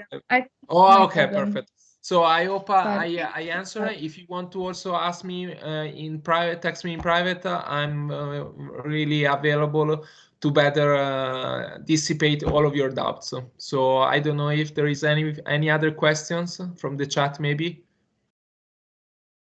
No, I see no other questions. Okay. Okay. So yeah, I think it's too late for one last question. So just exactly. Okay. Perfect. Yes, if somebody still have doubts, you can always write to Lorenzo or to me. Perfect. Okay, let's now. Thank you so much for coming, Lorenzo. No problem. Bye, Martina. Bye. And let's now move to Cesare. Hi. Ciao, Martina. Hi, guys. Can you hear me? Can you hear me well or not? Yes, I think so. I don't know why before, like my Wi-Fi just stopped working for a moment, but okay. No worries. It's a common issue. Yes. Okay, you're doing management, the same course that Lorenzo spoken about, with a very particular double degree, which is the exact double degree. Do you want to speak a little about your course? Yes, of course. I'm here for that. So first of all, a bit of introduction on my course, because probably it's not as famous as the other ones. So basically what we do is a double degree, and it's a bit like China meme that you have spoken about before. So basically you are sure of this double degree from the day you select your magistral, your master degree. And it's with the SEC, that is a French business school. So basically it starts in Milan with the master in management in English, so the program Lorenzo spoke about. Then you go to Singapore in January, so you do like the anticipata in December. Basically you anticipate the exam in December, you leave in January for Singapore, and in Singapore you are an ESSEC student. So you're a full ESSEC student. You are not an exchange. And until May, you have your lectures. Then in the summer, thanks to the ESSEC and Bocconi network, if you want to stay in Singapore for an internship, you can, and you are pretty sure to find it. Everybody that wanted to stay in Singapore for an internship could find it, in my case. And then you come back to Milan in September, and it's again September, December in Milan. And in this case, you are doing basically, again, the master in management in English without a major. So because you're not doing a major, that's the only disadvantage. And you're not doing a major in Milan because then you leave again in January and you go to the main campus of ESSEC, that is here in France, where I am now. And there you can have the major of ESSEC. So basically, instead of doing a major in Bocconi, you do it in ESSEC in France. So that is the structure of the program. And maybe, I don't know, Martina, do you want me to say why I choose it? Or Yes, why did you choose it? And was it like Okay, so- you almost finished, so did it live up to your expectations? Yes, okay. So first of all, I was not a Bocconi student before. I was studying at another Italian university. So the selection process was difficult, and I don't want to bore you with all these details. But basically what I wanted to do, I wanted two different degrees, and I wanted two different networks. And also I wanted to have the most international experience possible. When I applied, there was still the option to go to India. Then now it's cancelled, so it doesn't matter anymore. But basically, I wanted to open my profile and to get my profile also into Asia, a bit like the people of China Meme do. But I still wanted to have the two of the best European university in my curriculum, and also for the learning that experience that I can offer. And I mean, it was really up to my expectation, because you really can get, staying basically 1 year in each of the two universities, you really can get the advantages of both. And you see two different teaching styles. You get to know two different, let's say, set of people that are completely different, and you get access to two different job portals if also you want to be a bit more material. And so basically you can apply to all the network of ESSEC that is strong in France, as you can imagine, and in Singapore, and also in the country around Singapore. And you can leverage on the World Bocconi network when it comes to Europe, when it comes to Italy. So it was really up to my expectation, I would say. And yeah, that was it. So that is for the expectation question. Yes, and how were exams? Like, how did you find exams? How was the teaching method and the topics? Oh, this was also interesting to see and to compare when it comes in Singapore. Yes, indeed. It was different because you have ESSEC, for the reason that now are out of scope of the code, but basically it's way more relaxed, I would say, of Bocconi. And so the approach is way more, it's completely different. For each course is made up of 10 lectures only. And within the 10 lectures, there are always at least 2 or 3 guest lectures. So you have way more contact with the world of work. Just speaking about the exam that I took now, so in France, we had guest lecture from BNP Paribas, from Amazon, from Capgemini, and those are just the one that comes to my mind because they are the one that I did during last month. So, and while Bocconi is still a bit more academical, so there is a lot of knowledge. So you can have both. If you're looking for hard knowledge, for notions, for a very structured approach, for the exam that is given thanks also to the book, you have the 2 semesters in Bocconi. If you're looking for something that is closer to a business school or to what you think when you name a business school, then you have ESSEC, which is all the courses basically that I did here in France, or all but one.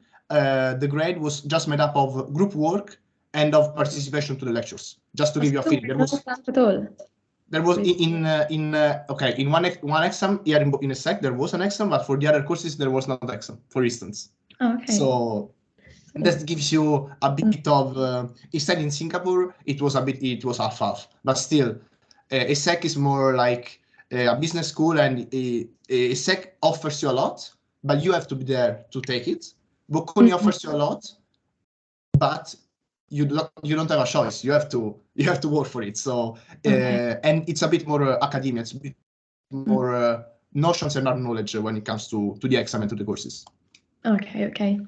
So it's a very big difference. And did you find a strong difference between a SEC in France and a SEC in Singapore?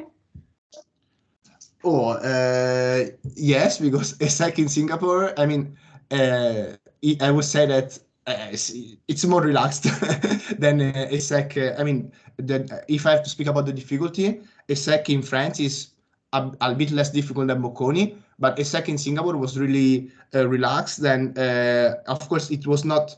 You have a SEC in France is like a very, of course, it's a very important institution, while a SEC in Singapore is trying to build its own knowledge. So you have many, for instance, many guest lectures from startups in Singapore, while here in France you have guest lectures that are the C-level executives or that are the managing director at again Amazon, BMW, Capgemini, BCG. So it's more on the startup environment. And if you are interested in fintech, also in Singapore there are many opportunities. So yeah, it's a different atmosphere. Also, the people that could choose to go to Singapore are a bit more travelers. So also the environment that you get is different with compared to France. So in fact, you experience like 3 or 4, we can say 4 because you changed your class, different environments. How do you see them? Can you compare them? I mean, to me, it was a lot of fun, first of all, because you always put yourself in a different set of people, and you have to. I mean, you don't have to, but if you like getting to know new people, then you have to integrate yourself into different environments. And I mean, I would say that you start with this program with the 20 people that will go with you for all the steps. So we'll go to Milan, Singapore, Milan, Paris. And those people, you really create a group. So because you are 20, you are doing the same thing. And then it really creates a strong bond within the group. And from Singapore, you are joined by 20 people from a SEC that are doing the same. So they start from Paris instead of starting from Milan. So they basically do Paris, Singapore, Milan, and then they stay in Milan for 1 year. So for 1 year, you share two semesters with those 20 people from the French side of the double degree. And so you are 40 people always together for 1 year in Singapore and in the first semester in Milan. And then, I mean, all the people that I met, Lorenzo spoke about the master in management in English, so the first semester in Bocconi and also the third in Bocconi in my case. And he's right, there are like chill people. I never felt competition or, I mean, positive competition, yes, but no bad vibes from them. And the SEC people also are really open, especially in Singapore. I mean, Singapore is a small campus compared to Paris and to Milan. So also in Singapore, even outside the 20 people that are part of your group, you always get to know new people around the campus. So, I mean, it was a very good experience also from that point of view. Okay, perfect. And how it is to like move just to Singapore just for 1 semester? Because this thing of moving just for 1 semester can be challenging. Sorry, Martina, I lost you. Are they? Oh, I can hear you. I can see you. Can you hear me? No. I can hear you now. So, what did you ask about Singapore? I was asking something about Singapore, but I can see that there's a question in the chat. It is the fee same as Bocconi? Okay, Marianna, you pay 2,000 euro more. So basically, you pay your taxes in Bocconi for the 2 years, exactly the same as you would for the Master in Management in English, so the one title. But then you pay additional 2,000 euro fees of, they call them bureaucratic expenses or something like that. It's basically, you pay 2,000 euro additional fees. That's it. Okay, perfect.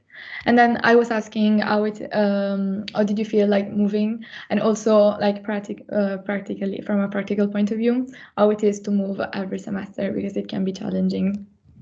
I think it's that is yes. Indeed, let's say okay. It was the good that are always challenged to get to know new people. But if I have to mention one negative side of the double degree, is the fact that you have to look for I mean, at least for me, the only one was that the fact that each 4 months or 6 months, you have to look for a new place where to stay. And Singapore and Paris are two of the most expensive cities in the world. Milan is also not the cheapest. No, 2000 one time, Marianna. And also, I was saying that, I mean, the problem is that you are always in Paris and in Singapore, you are a student and you are staying for less than 1 year. So it's a bit hard to find a place to stay. And in Singapore, you get no help from the university. In France, there are student houses, but that are on campus, and the campus is not in Paris. So if you want to live in Paris, you have to look for an apartment by yourself. So that is a bit, it's a bit stress if you want, because you have to look for the apartment while you're writing the last exam, for instance. But I thought it was worth. Okay. How far was it from the campus? Like Paris from the campus? Was it very far? It's like the city is called the Cergy here in France, and it's 30 minutes by RER, which is the metro system. So if you want to go for the student residence, which is the easier way, basically you are 30 minutes away from Paris and you are a bit cut off from the Parisian life. Instead, if you want to experience Paris, you have to look for a place to stay by yourself, and of course it will be in Paris, so it will cost more. Okay. We have a question from Lorenzo. Horrified, oh my god. Thank you, Lorenzo, for being very, very direct. I love direct people, and I will answer you in a direct way as well. So I was saying that indeed I'm living in Paris. So all the people of my that choose this double degree live in Paris and prefer living in Paris and going in Cergy by day just for the lectures. And you will have lectures 2 to 3 days per week. So it's convenient to do that, to stay in Paris for the security and for the fun, and then to go to Cergy during the day, instead of living in Cergy during the day and coming to Paris for the nightlife for the weekend. So Cergy is not okay for the legal mayor of Cergy, Bilab, not Cesare Raffaele, but for legal inquiries. But in case I want to say that Cergy is not the best place where you want to be, but you can be in Paris and you can travel to Cergy just 2 days per week to follow the lectures. So it's doable. Perfect. And I don't know, because I don't see any other questions. I don't know if you want to end like with something you would recommend, like something you would recommend your course for. I mean, we didn't mention the working side of it, and yeah, I can say that yes, you're really, when you're in Singapore, you are granted an internship offer. No, you're not granted, but there are as many internship offers as the people enrolled in the program. So technically, you will get an internship in Singapore, and to you, all the doors are open, because still now we get people, of course, into consulting. So we have BCG and Ben already out of the 20 that we are, but we also get a person that has been hired by a Citibank, for instance. And then we have people working for industry, so we have Ferrero, we have Pirelli, I don't remember even the other ones. So you really have all the doors open, because when you go in an interview and speak about your internship in Singapore, it's always a thing that people like. yeah, it's always something that highlights your profile, and so no door is closed to you if you will choose this program. That's it.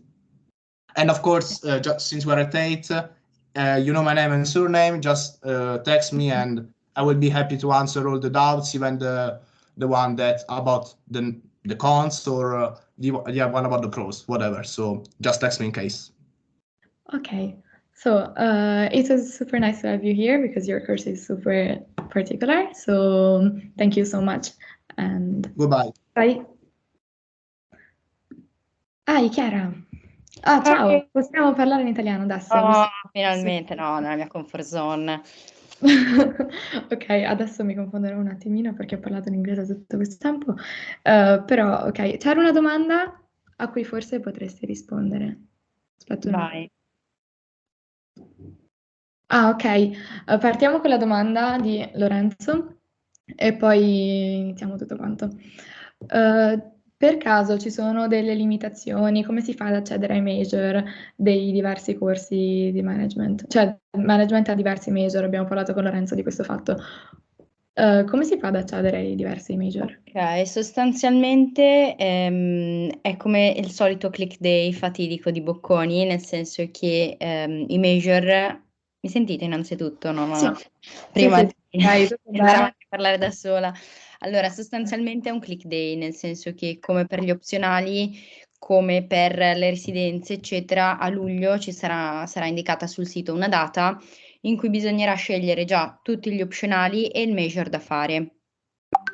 Ovviamente il consiglio che vi do è guardatevi gli opzionali prima, spulciatevi quello che potete fare con un major, quali opportunità vi offre, quindi siate pronti, tenetevi pronte per il fatidico click day, perché comunque tendenzialmente i major che vanno di più a management sono tanto quelli del fashion e adesso si sta muovendo un pochettino quella della sostenibilità, il green e tanto consulenza.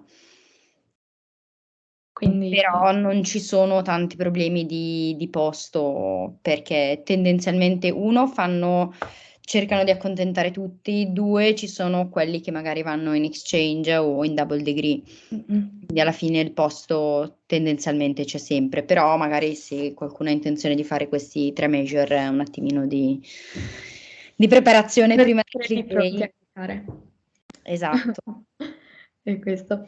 Invece, visto che stiamo parlando di exchange, double degree, pensi che per management ci siano tante offerte oppure che la domanda sia molto alta e molto difficile accedere?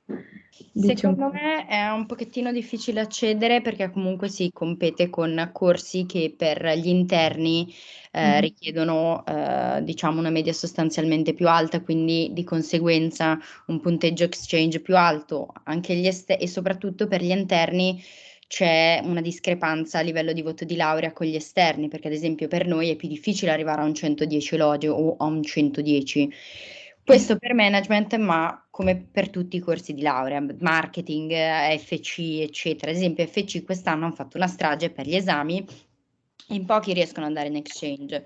Per quanto riguarda management, io vi consiglio caldamente di mettere sul piano major ed exchange. Se siete furbi e se avete quella che possiamo definire quello che possiamo definire il fattore C, riuscite a conciliare entrambi, nel senso riuscite a trovare le stesse materie del major nell'università all'estero. Quindi dico vado a Londra, riesco a trovare gli esami del major in sport management, bene, allora riesco a convertire quegli esami in bocconi e quindi mi vale come major, ma prendo 2 piccioni con una fava perché intanto faccio l'exchange a Londra. Dico, spesso gli interni prendono molto sotto mano la questione major perché si nasce dal primo anno, l'exchange. In realtà io, essendo un pochettino più dentro il mondo di management, essendo ambassador, avendo contatti con magari quelli che sono segretari o chi fa parte un po' del corso management a livello di didattica, eccetera, i major sono una gran figata, passate il francesismo. Perché? Perché è il mercato che li chiede, quindi quello che chiede il mercato poi andrà alle università, poi andrà a chiederle a quelli che sarete voi potenziali candidati delle aziende. Quindi se io, non so, devo andare a, non so, una società di calcio e vedo che uno studente ha fatto, io faccio sempre l'esempio dello sport perché magari è una cosa un pochettino più lampante, più facile da capire. E io vedo che lo studente ha un major in sport management e ha già delle conoscenze acquisite per quanto riguarda la gestione degli impianti o il marketing dello sport, eccetera, io magari propenderò più per quella persona, più per quel candidato che per altri. Quindi ragazzi, non fossilizzatevi con l'exchange. Io ad esempio ho preferito dare spazio al major e sfruttare le opportunità che mi offre l'università, che comunque sono tante. Sì, mentre in triennale si è più propensi per andare in scambio, qui bisogna sempre mettere un po' Sì, su una triennale bilancia diciamo tutto per un che trade-off. il major non c'è in triennale. Sì, E infatti. qua in magistrale più andate avanti, più lo capite che siete già un pochettino più verso il mondo del lavoro. Abbandonate gli studi e iniziate un pochettino ad approcciarvi ai primi stage, alle prime esperienze di lavoro. E invece proprio per il lavoro tu dove vedi la maggior parte dei tuoi colleghi, dei tuoi compagni fare application? Quali sono gli interessi maggiori? Perché management, abbiamo detto fino ad adesso, è molto, molto ampia e ti lascia aperte molte scelte. Vedi questa cosa Vero. riflettersi anche nelle opportunità di stage, di internship dei tuoi colleghi? Allora, tantissimi sono proiettati verso la consulenza, consulenza strategica, consulenza in piccole società, consulenza magari anche un pochettino più settoriale, poi a seconda di il major o la vostra propensione allo studio, a una materia, alla vostra passione, scegliete poi in cosa focalizzarsi. Ad esempio Bain sta investendo tante risorse per quanto riguarda il mondo del fashion and luxury. Capite, se io mi presento con un major o ho la passione per il mondo della moda, andrò magari ad applicare per un Bain piuttosto che un McKinsey o un BCG che magari fa consulenza strategica più in generale. Per il resto, secondo me, potete spaziare, potete accontentarvi, potete, diciamo, scegliere quello che più vi piace. La cosa che magari vi consiglio è fate esperienza lavorativa in vari settori. Io, ad esempio, ho lavorato nel no profit 2 anni fa, l'anno scorso, quest'anno ho lavorato nel mondo della consulenza, mi è piaciuta. Quest'estate, l'anno prossimo vorrò lavorare nel mondo dello sport per capire se effettivamente posso conciliare consulenza e sport. Fate esperienza perché sì, management è bello ampio, vi dà la possibilità di scegliere su tanti aspetti, però non è che cioè, è facile capire sin dal primo, non so, quando finite l'università non è facile capire se è il posto giusto per voi o se è la società della vostra vita. Fate esperienza il più possibile così da capire se effettivamente potrebbe essere A, una materia su cui basare il major e B, una prima potenziale esperienza lavorativa. Alla fine può essere anche un punto di forza, perché può sembrare come una cosa management, può sembrare come una cosa ampissima, però in realtà ti dà più modo di personalizzarti, quindi in realtà non esci come uno dei tanti, però esci come te come persona. Certo, Magari. certo. Mhm. Ad ogni modo, una cosa che vi quello- consiglio anche è fare gli in-company training, nel senso non solo esperienze, 2 mesi d'estate a lavorare, fate anche magari quelle poche piccole esperienze brevi che possono essere durante l'anno, spalmate durante l'anno, in modo tale da entrare in contatto con le aziende, capire effettivamente come funziona il mondo aziendale, che è completamente diverso da quello universitario. E questa organizza la Bocconi Cosa? Questa cosa la organizza la Bocconi per management? Organizza sì, direttamente la Bocconi. Ci sono alcune cose magari più settate su management, altre aperte a tutti, però per management ce ne sono tante e già magari qualcuno con un focus, ad esempio c'è stato Fastweb che aveva fatto l'in-company training per sostenibilità e quant'altro, poi c'erano case farmaceutiche che appunto anche lì sulla sostenibilità avevano fatto l'in-company training, oppure tante aziende, tipo aziende di lusso che avevano lanciato, no, c'era Accenture che aveva lanciato per il mondo lusso una competizione sul metaverso. Quindi diciamo che Quindi, secondo me se comunque riesci a stare al passo anche con tutte le iniziative dell'università, il mondo di management è bello variegato e anche impegnativo a tratti. Questo però da come parli comunque si vede che è molto concreto, cioè comunque nonostante sia un corso un po' più generale è anche molto concreto. E nei corsi tu questa cosa come l'hai riscontrata? Cioè come è cambiato alla fine dalla triennale alla magistrale da un punto di vista di corsi, di esami? Hai trovato qualche Allora, differenza? molto piuttosto, pur venendo da Bocconi, avendo fatto la triennale in Bocconi, il salto l'ho sentito e lo sentirete perché è un'opinione condivisa da tutti, quindi il problema non è solo mio e questa cosa mi rincuora. Diciamo che in triennale ci si basa più sul suo, cioè fai il tuo lavoretto, fai la tua parte, fine, esamino, studi, biblioteca, studi, esame. Mentre in magistrale è un pochettino più diverso, perché ad esempio questo semestre abbiamo 3 lavori di gruppo che non sono presentazione e basta, no, c'è la presentazione, c'è il report, c'è l'esposizione e poi ovviamente c'è l'esame perché mancava quella cosina per completare, no? Hai un po' di adrenalina. Quindi diciamo che devi saperti organizzare bene. Ci sono cose un pochettino più pratiche e un pochettino più catching, ad esempio quest'anno per Corporate Strategy and Performance Measurement modulo 2 abbiamo M&A, oppure per Financial Management abbiamo da stimare flussi di cassa, beta e quant'altro, mentre magari ci sono anche lavori di gruppo un pochettino più tradizionali come storia, come business history, che ti danno un tema, un'azienda e quello devi fare. Però devo dire che rispetto anche ai lavori di gruppo in triennale è richiesto molto molto più sforzo, molto più una conoscenza un pochettino più approfondita, più a 360 gradi, più consapevole anche della materia. Non ti basta cercare la cosina, copiare e incollarla.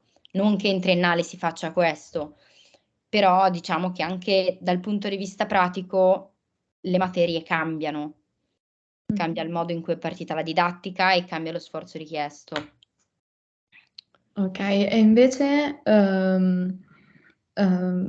visto, non ti ho fatto la domanda che ho fatto a tutti quanti all'inizio, visto che siamo partiti con la domanda in chat, ma tu ti aspettavi questo quando hai scelto management e perché hai scelto management?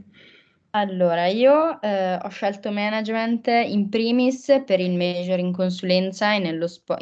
Sono partita inizialmente da quello in sport, poi col fatto delle esperienze lavorative, col fatto che crescendo maturi una certa consapevolezza di quello che accade nel mondo fuori l'università, mi sono un pochettino più indirizzata verso quello in consulenza, perché può darti una buona marcia in più. Vedi il project management che ti serve in consulenza, ma come in qualsiasi altra azienda. Ti dico, poi a me è piaciuto sin dall'inizio perché ti dava la possibilità di fare tutto, cioè puoi veramente finire a lavorare ovunque a livello di mondo, a livello di settore, a livello di business, nicchia, multinazionale, puoi fare veramente di tutto, cioè tutto nelle tue mani e questa cosa a me fa impazzire. Per quanto riguarda le aspettative, ti dirò, tralasciando il fatto che io sono già abbastanza ambiziosa, quindi pretendevo di fare cose megalomani, eccetera, ti dico, per quanto riguarda magari dal punto di vista pratico del corso, mi immaginavo più un'impronta come management, come international management, quindi non so, più business case, più, non so, più progetti, perché la didattica comunque risente dello sfondo italiano, della didattica italiana, quindi libri, studio, esercizi ci sono sempre, mentre io avrei prevalentemente, piuttosto che fare 50 e 50, avrei fatto un 70% di lavori di gruppo, 75% di lavori di gruppo e tutto il resto l'avrei lasciato E questa alla pensi sia, didattica. ok. Cosa? Questa pensi sia una differenza con management in inglese anche? Oppure credi che No, è management proprio in una differenza con international management management, CEMS. Diciamo che per banalizzare, per semplificare molto, management Eng è l'esatta traduzione di management ITA o il contrario, fate voi. Tranne per il fatto che hanno un lavoro di gruppo in più, che è diritto, e io diritto commerciale progredito me lo devo servire tutto. Non so chi dei due ci guadagna di più. Però diciamo che è un approccio completamente diverso. Poi io vi dico, questa cosa io ad esempio riesco a compensarla con tutte le attività extra che riesco a fare o con le esperienze che riesco a fare d'estate oppure con i miei. Nel senso, se sei una ragazza o un ragazzo intraprendente, riesci tranquillamente a fare esperienza, non hai bisogno del lavoro di gruppo che ti dà la prof da fare a volte sì, a volte no, a settimane alterne. Questo è Però quanto. alla fine anche voi fate lavori di gruppo, non ho ben capito questa differenza. Cioè, Diciamo che per alcuni lavori di gruppo c'è sempre lo stampo tradizionale, vedi storia. ok. Sarà che non sono un'appassionata, però piuttosto che fare business history, io avrei preferito fare tipo crea una startup dal nulla, oppure fai un business plan. Cioè, secondo me, management, la cosa bella è che puoi essere curioso e spaziare quanto vuoi, perché tra le opportunità lavorative che ci sono e tra le opportunità che ti offre l'università, tu comunque puoi imparare e conciliare quello che è il tuo percorso di laurea con quello che fai fuori e con quello che andrai a fare nel mondo del lavoro. Diciamo che international management c'è più lavori di gruppo piuttosto che la didattica tradizionale italiana. Ok, Non perfetto. so se qualcuno del pubblico può dirmi se ho chiarito un po' questo aspetto. Non lo so, per ora non stanno rispondendo. Nel caso... Io nel caso do piena disponibilità a rispondere. Ah no, mi sa Mi Lorenzo ha parlato. Sì, vai. Io avrei una domanda, in realtà è su management ma è anche generale sugli altri corsi. La prima è, riguardo le medie, cioè tra management Ing e management ITA, ci sono 2 punti di media. Chiara, mi sai spiegare perché questa cosa? Solo perché cambia il nome della laurea? Nel senso, difendi un po' il tuo corso di laurea, perché hanno 2 punti in meno per l'ingresso? Ecco. Allora, detto proprio fuori dai denti, secondo me è perché la gente è tanto ignorante su quello che accadrà poi. Nel senso che io sentivo in triennale i miei compagni mi dicevano: no, ma io management Eng, perché è un corso figo, è un corso. Alla fine management rimane perché è management IT e management Eng, quindi ti dico, corso di laurea non cambia. Io ti dico, a livello di didattica i professori non sono madrelingua. Quindi ti capita quella che magari fa metà della lezione a parlare italiano, quella che magari fa metà lezione a parlarti spagnolo.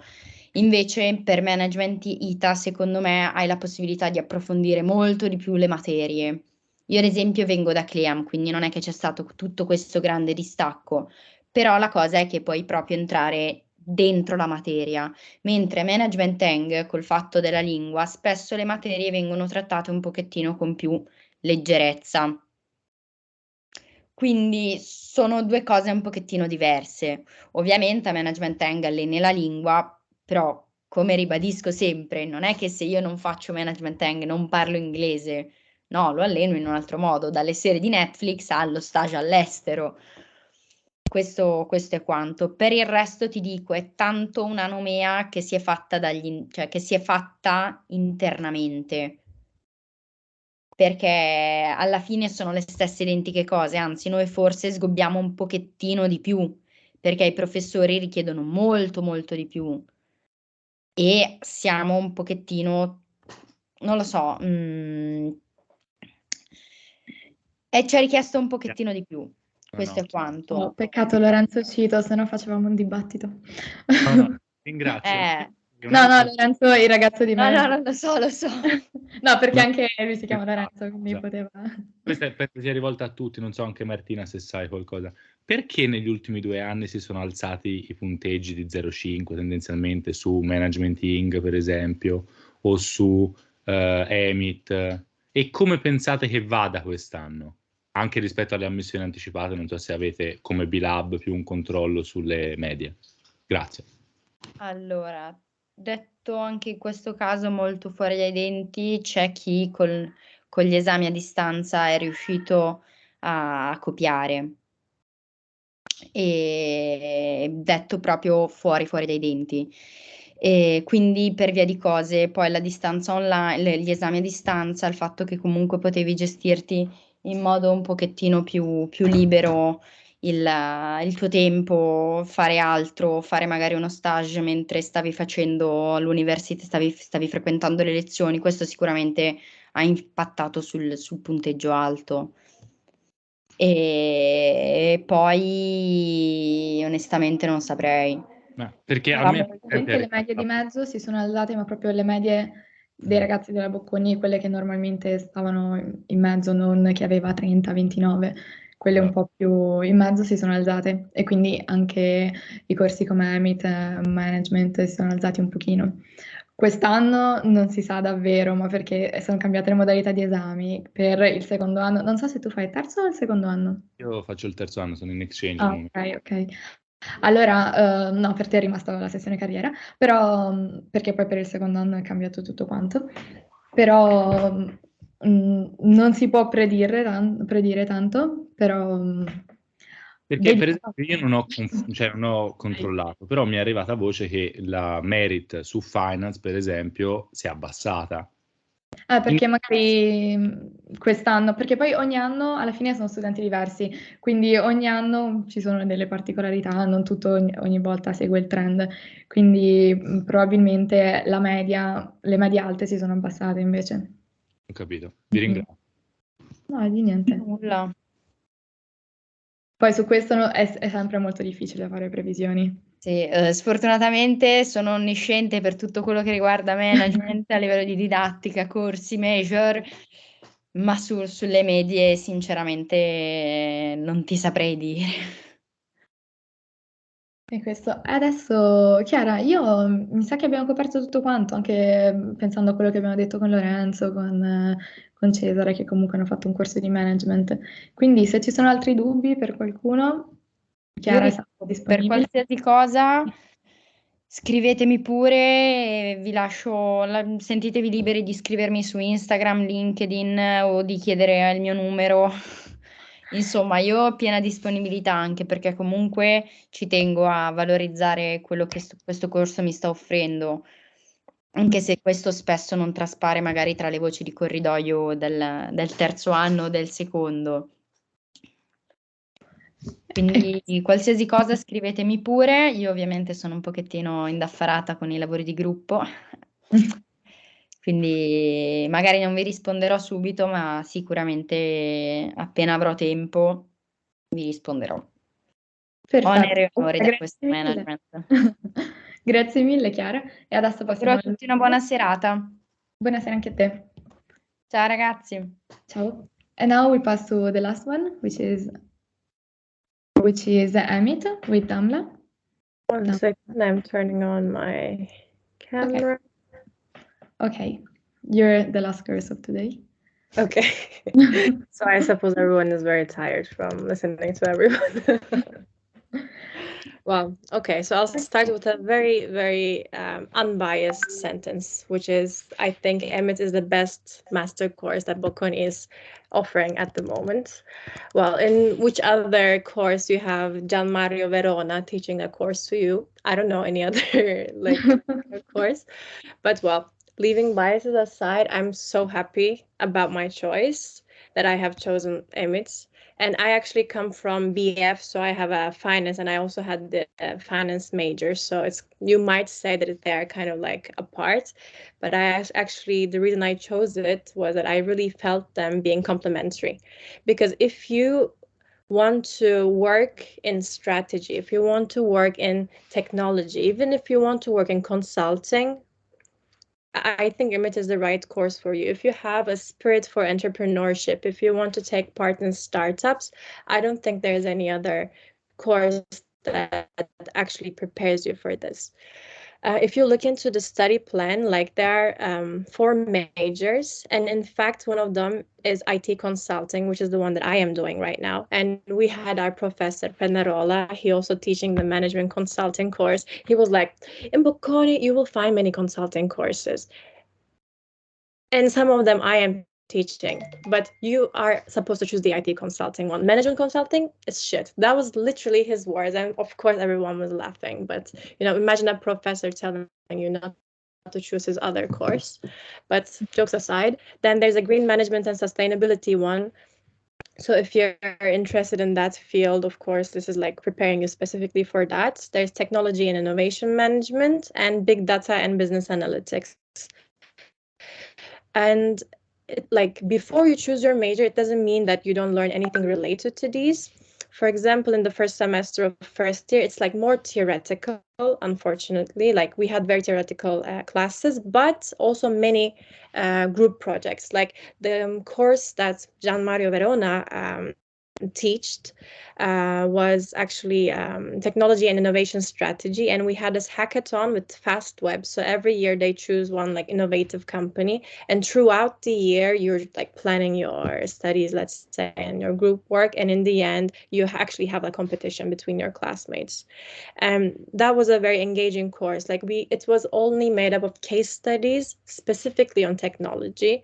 So you learn really specifically about like what has happened in the past and how I can apply these to my startup or like my company. Then we also had venture capital and valuation, which was a very theoretical course, yes, but it is quite valuable, especially in a startup context, or if you want to work in, of course, a VC firm. So it is the beginning, like booming sector at the moment, especially like if you look into like, I don't know, Berlin as a hub, and this is something that you need. Then we had some, microeconomics like courses, but they were more specific, like they were more on innovation or more on strategies. So it was more incentives of users, not like, I don't know, like supply and demand, but it was more on like how people think, like about game theory, maybe a bit. Then we also had law, which was this time specifically on intellectual property and competition law. Again, very theoretical, but it is something that you need to learn. So you learn about copyrights, you learn about trademarks, patents, like how can I protect my technology and my ideas. Then, like this semester right now, again, we're full of group studies, group works, sorry. And it's just like previously, like Chiara said, like it's not like, oh yeah, we prepare one set of slides and that's it. Like some of our classes, like each week we have assignments, for example, like, so you have to work a lot outside of class. So it's not only I go to class and it's finished, unfortunately not. But again, like this also is a chance for you to meet many people. In some of them you choose your teammates, and some you don't, but I sometimes on purpose choose different teammates. For example, I don't go with the same team, and you learn about different people's like competencies, and it also makes you like know your teammates, like classmates, well. And we also have a data analytics course, which is basically on R, so R Studio, and it's about like using your data and being able to visualize it properly. And it's a quite heavy course, I would say, but again, it's very useful for you, especially if you're planning to choose the big data major in the future. And we also have the second, let's say, module of business strategy course. But again, that was like 40%, let's say, class work, where we had like case studies, etc. So you will work a lot of outside class with your classmates. And in many of the exams, let's say at least 50% are like group work or like assignments, stuff like this. When it comes to like double degree and exchange, actually we have many students, especially from Copenhagen, so CBS, in the first year, and also like some from Amsterdam, some from Portugal. And in the first semester, you will meet many of them, especially, like I said, CBS ones, and they're always the best ones in intellectual and property law. And Manderieu, our law professor, always says it, like, you guys are so lucky because you have so many CBS students in class who are amazing at law. Then I myself, for example, got into actually double degree in Portugal, but in the end I chose not to go. But I got into exchange in Denmark, so hopefully in second Are you going? Did you accept this one? Okay. Why did you choose not to go? Like this can be a different point of view because everybody chose to go. Yeah, I know. It's just that I wanted to do an internship in the second, like in the summer, and I didn't want to actually take on the extra work that the double degree would bring to me. Like maybe it's a personal decision, right? Like if you go to an exchange, it's like one semester, but if you go to double degree, it's both, like it's an extra year, plus you might need to do like 2 theses or whatever, and I really wanted to do a like long proper internship. So that was the main reason. Again, like even considering like my current internship opportunities, maybe even going to exchange is going to be so hard, but I really want to go. But if you think about, for example, like the GPA, or like is it easy to go and like get into double degree or exchange, I would say that of course exchange was easier because there were many more spots, and there was less demand for double degree, as it was said before. But I have had quite a few friends who were, let's say, better than average, but couldn't get into the spots that they wanted. So I would say make sure in exchange. Both of them. Oh, okay. Like I can just give a reference. Like, I don't know, my graduation grade was not cum laude. Like I graduated with 108, and with this, if it's a reference, I could get into both double degree and exchange, if that's anything important for you. But I know friends with, I don't know, 105 as well getting in. So it's again how you rank it and all. And if we talk about how easy it is to get into EMIT itself, I would say last year the cutoff point was around 26 GPA maybe. That's at least what I have heard, like just talking to people. But again, you know, people don't always tell when their GPA is low. So just take this as a grain of salt. I think for this you can just see in the BLab website because there's some guides. Yes. So yeah, that I also of course check, but the same problem applies in there. general, students can see, not you. You're already in, so I meant like you guys can check. But again, like when you look at the guide, don't think, oh no, I'm not in this range, I can't apply. Do apply, because first, like as mentioned before, it changes every year. Second, people don't always like reply to the survey when their GPA is low. So again, like maybe you have better chances than you think you do. And when it comes to work opportunities, I see many people working in like strategy consulting, many in startups or technology firms, also consulting. Like, I don't know, I heard people getting into VCs, getting into like big firms like, I don't know, Amazon, Google, or I myself will start in a hopefully startup. So they really like our, let's say, program. And also, like, I really think that my program has like taught me the startup and the VC world, or at least I know what I want to talk about. So because coming from a finance degree, I didn't have that much background in a startup world. And if you have the spirit to or the ideas to build your own startup, then you should definitely choose this course, because for example, one of our courses is basically called Developing Your Company, that you really have to go through every steps of creating a business, the business plan and everything.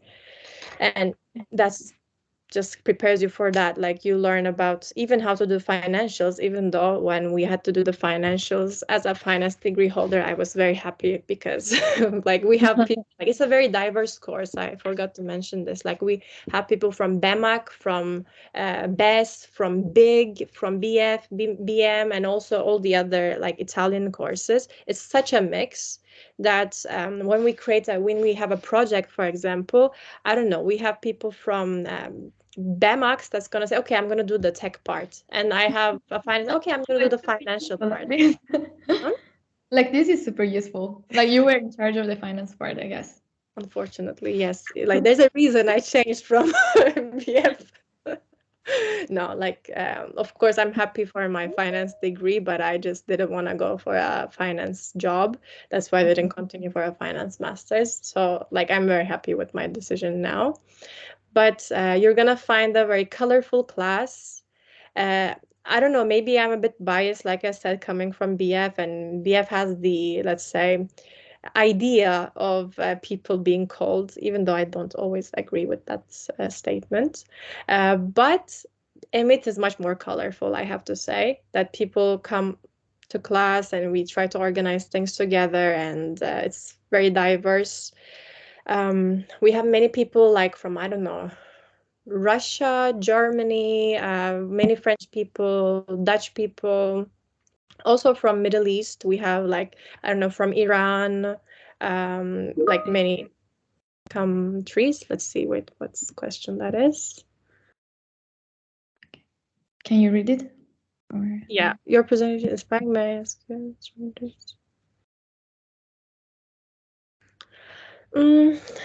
I would say that when I started my bachelor's degree, I didn't.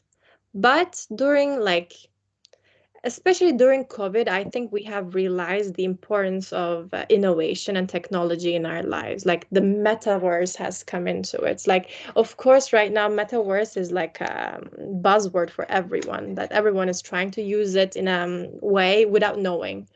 But innovation is something that has to be introduced into every company in every sector. We have seen this with especially e-commerce and like all the, I don't know, food chains or like any company trying to create some online presence.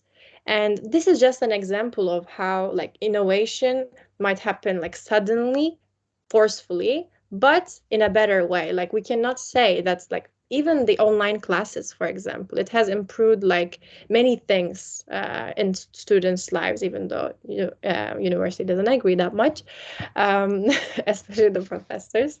But I'd say that you shouldn't be afraid of change. So like if you are one of the people that say, no, I want to keep things the old way, I'm like more comfortable with it, then maybe it's not the degree for you. But if you are interested in technology a single bit, like you don't have to be a nerd about knowing every single new device that is coming out, but at least a bit interested in it, and sometimes thinking of ways to make things easier for companies, also for yourself, then this is a course that you can apply to. And again, it's applicable in many industries, as we always said, like also with management, because after all, we have economics, management, innovation, and technology in the name of the degree. Like you can apply it to like whichever sector or area that you want. And like I said, technology and innovation is also strategy, is something needed in every sector. So you can try to go for a health company, even you can try to go for a law firm, because we have like quite I'd say IP law courses. So it really depends on you. And if you have any other questions, you can also talk out loud as you did before, if you want. I don't know what else. Did I go through every question? I think so. Yes. You also spoke about the environment. Do you think it's very competitive? Because you told us about the hackathon, so it was like competition between you, but you still have like group projects. So... No, like even though we have competitions, it's never like it's not like people hide nose from each other. Oh no, I'm not gonna tell you. Like it's a like more of a collaborative environment, I would say, and that is fun. Like and when it comes to professors, actually, I'd say that the level of professors, especially with English, has improved like dramatically compared to bachelors. Maybe we were lucky, I don't know, but we had a few like non-Italian professors, but even the Italian ones were like amazing. Especially like my favorite was the module 1 professor from economics of business strategy. He was called Breschi, and like he has all my hearts, honestly.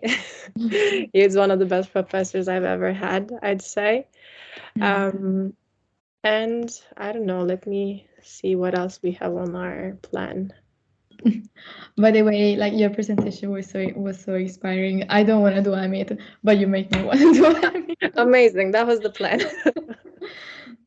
But no, honestly, I would say like my personal idea was that, okay, I did a finance degree. If I do a master's in finance, I'm going to learn most probably similar stuff. And I really don't want to go into investment banking. So what's the point? And then, okay, management, okay, BF, half of it was almost management. So like, I at least know my way around. Of course, I don't want to let's say offend anyone. Of course, everyone has their interests. I just myself wasn't in the management world. I wanted to learn a bit more.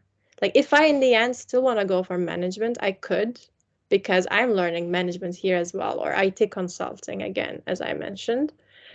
But I also learn, I'm forced to learn about things that I don't know how properly how it functions, especially the IT consulting major.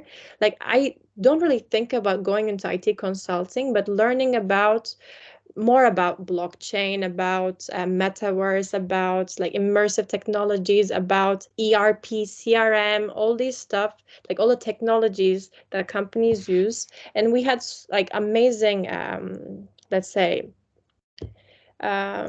guests, and also we had a field trip for the first time in my life in Bocconi to any data center.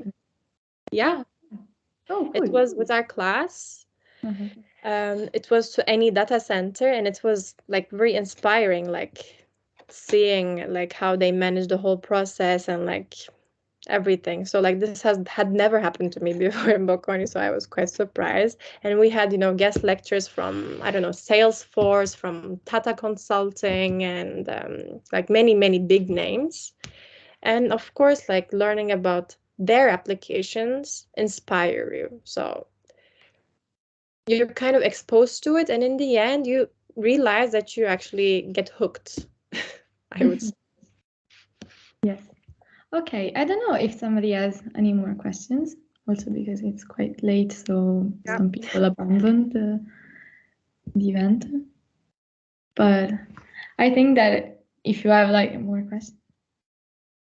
If anyone has any questions later, you can contact me, Yes. I don't know, Instagram, LinkedIn. Also, Pasquale said it was very useful. So you did a great job. Oh, I didn't see Pasquale. Okay, well, I hope you apply to Emmett. All right, so if you have any more doubts, you can write there. And I wish you a good dinner to all of you, also to you. Thank you for coming. And thank you for the guests to wait until the end. So goodbye, everybody. Goodbye. I'll see you tomorrow with the other course. Bye.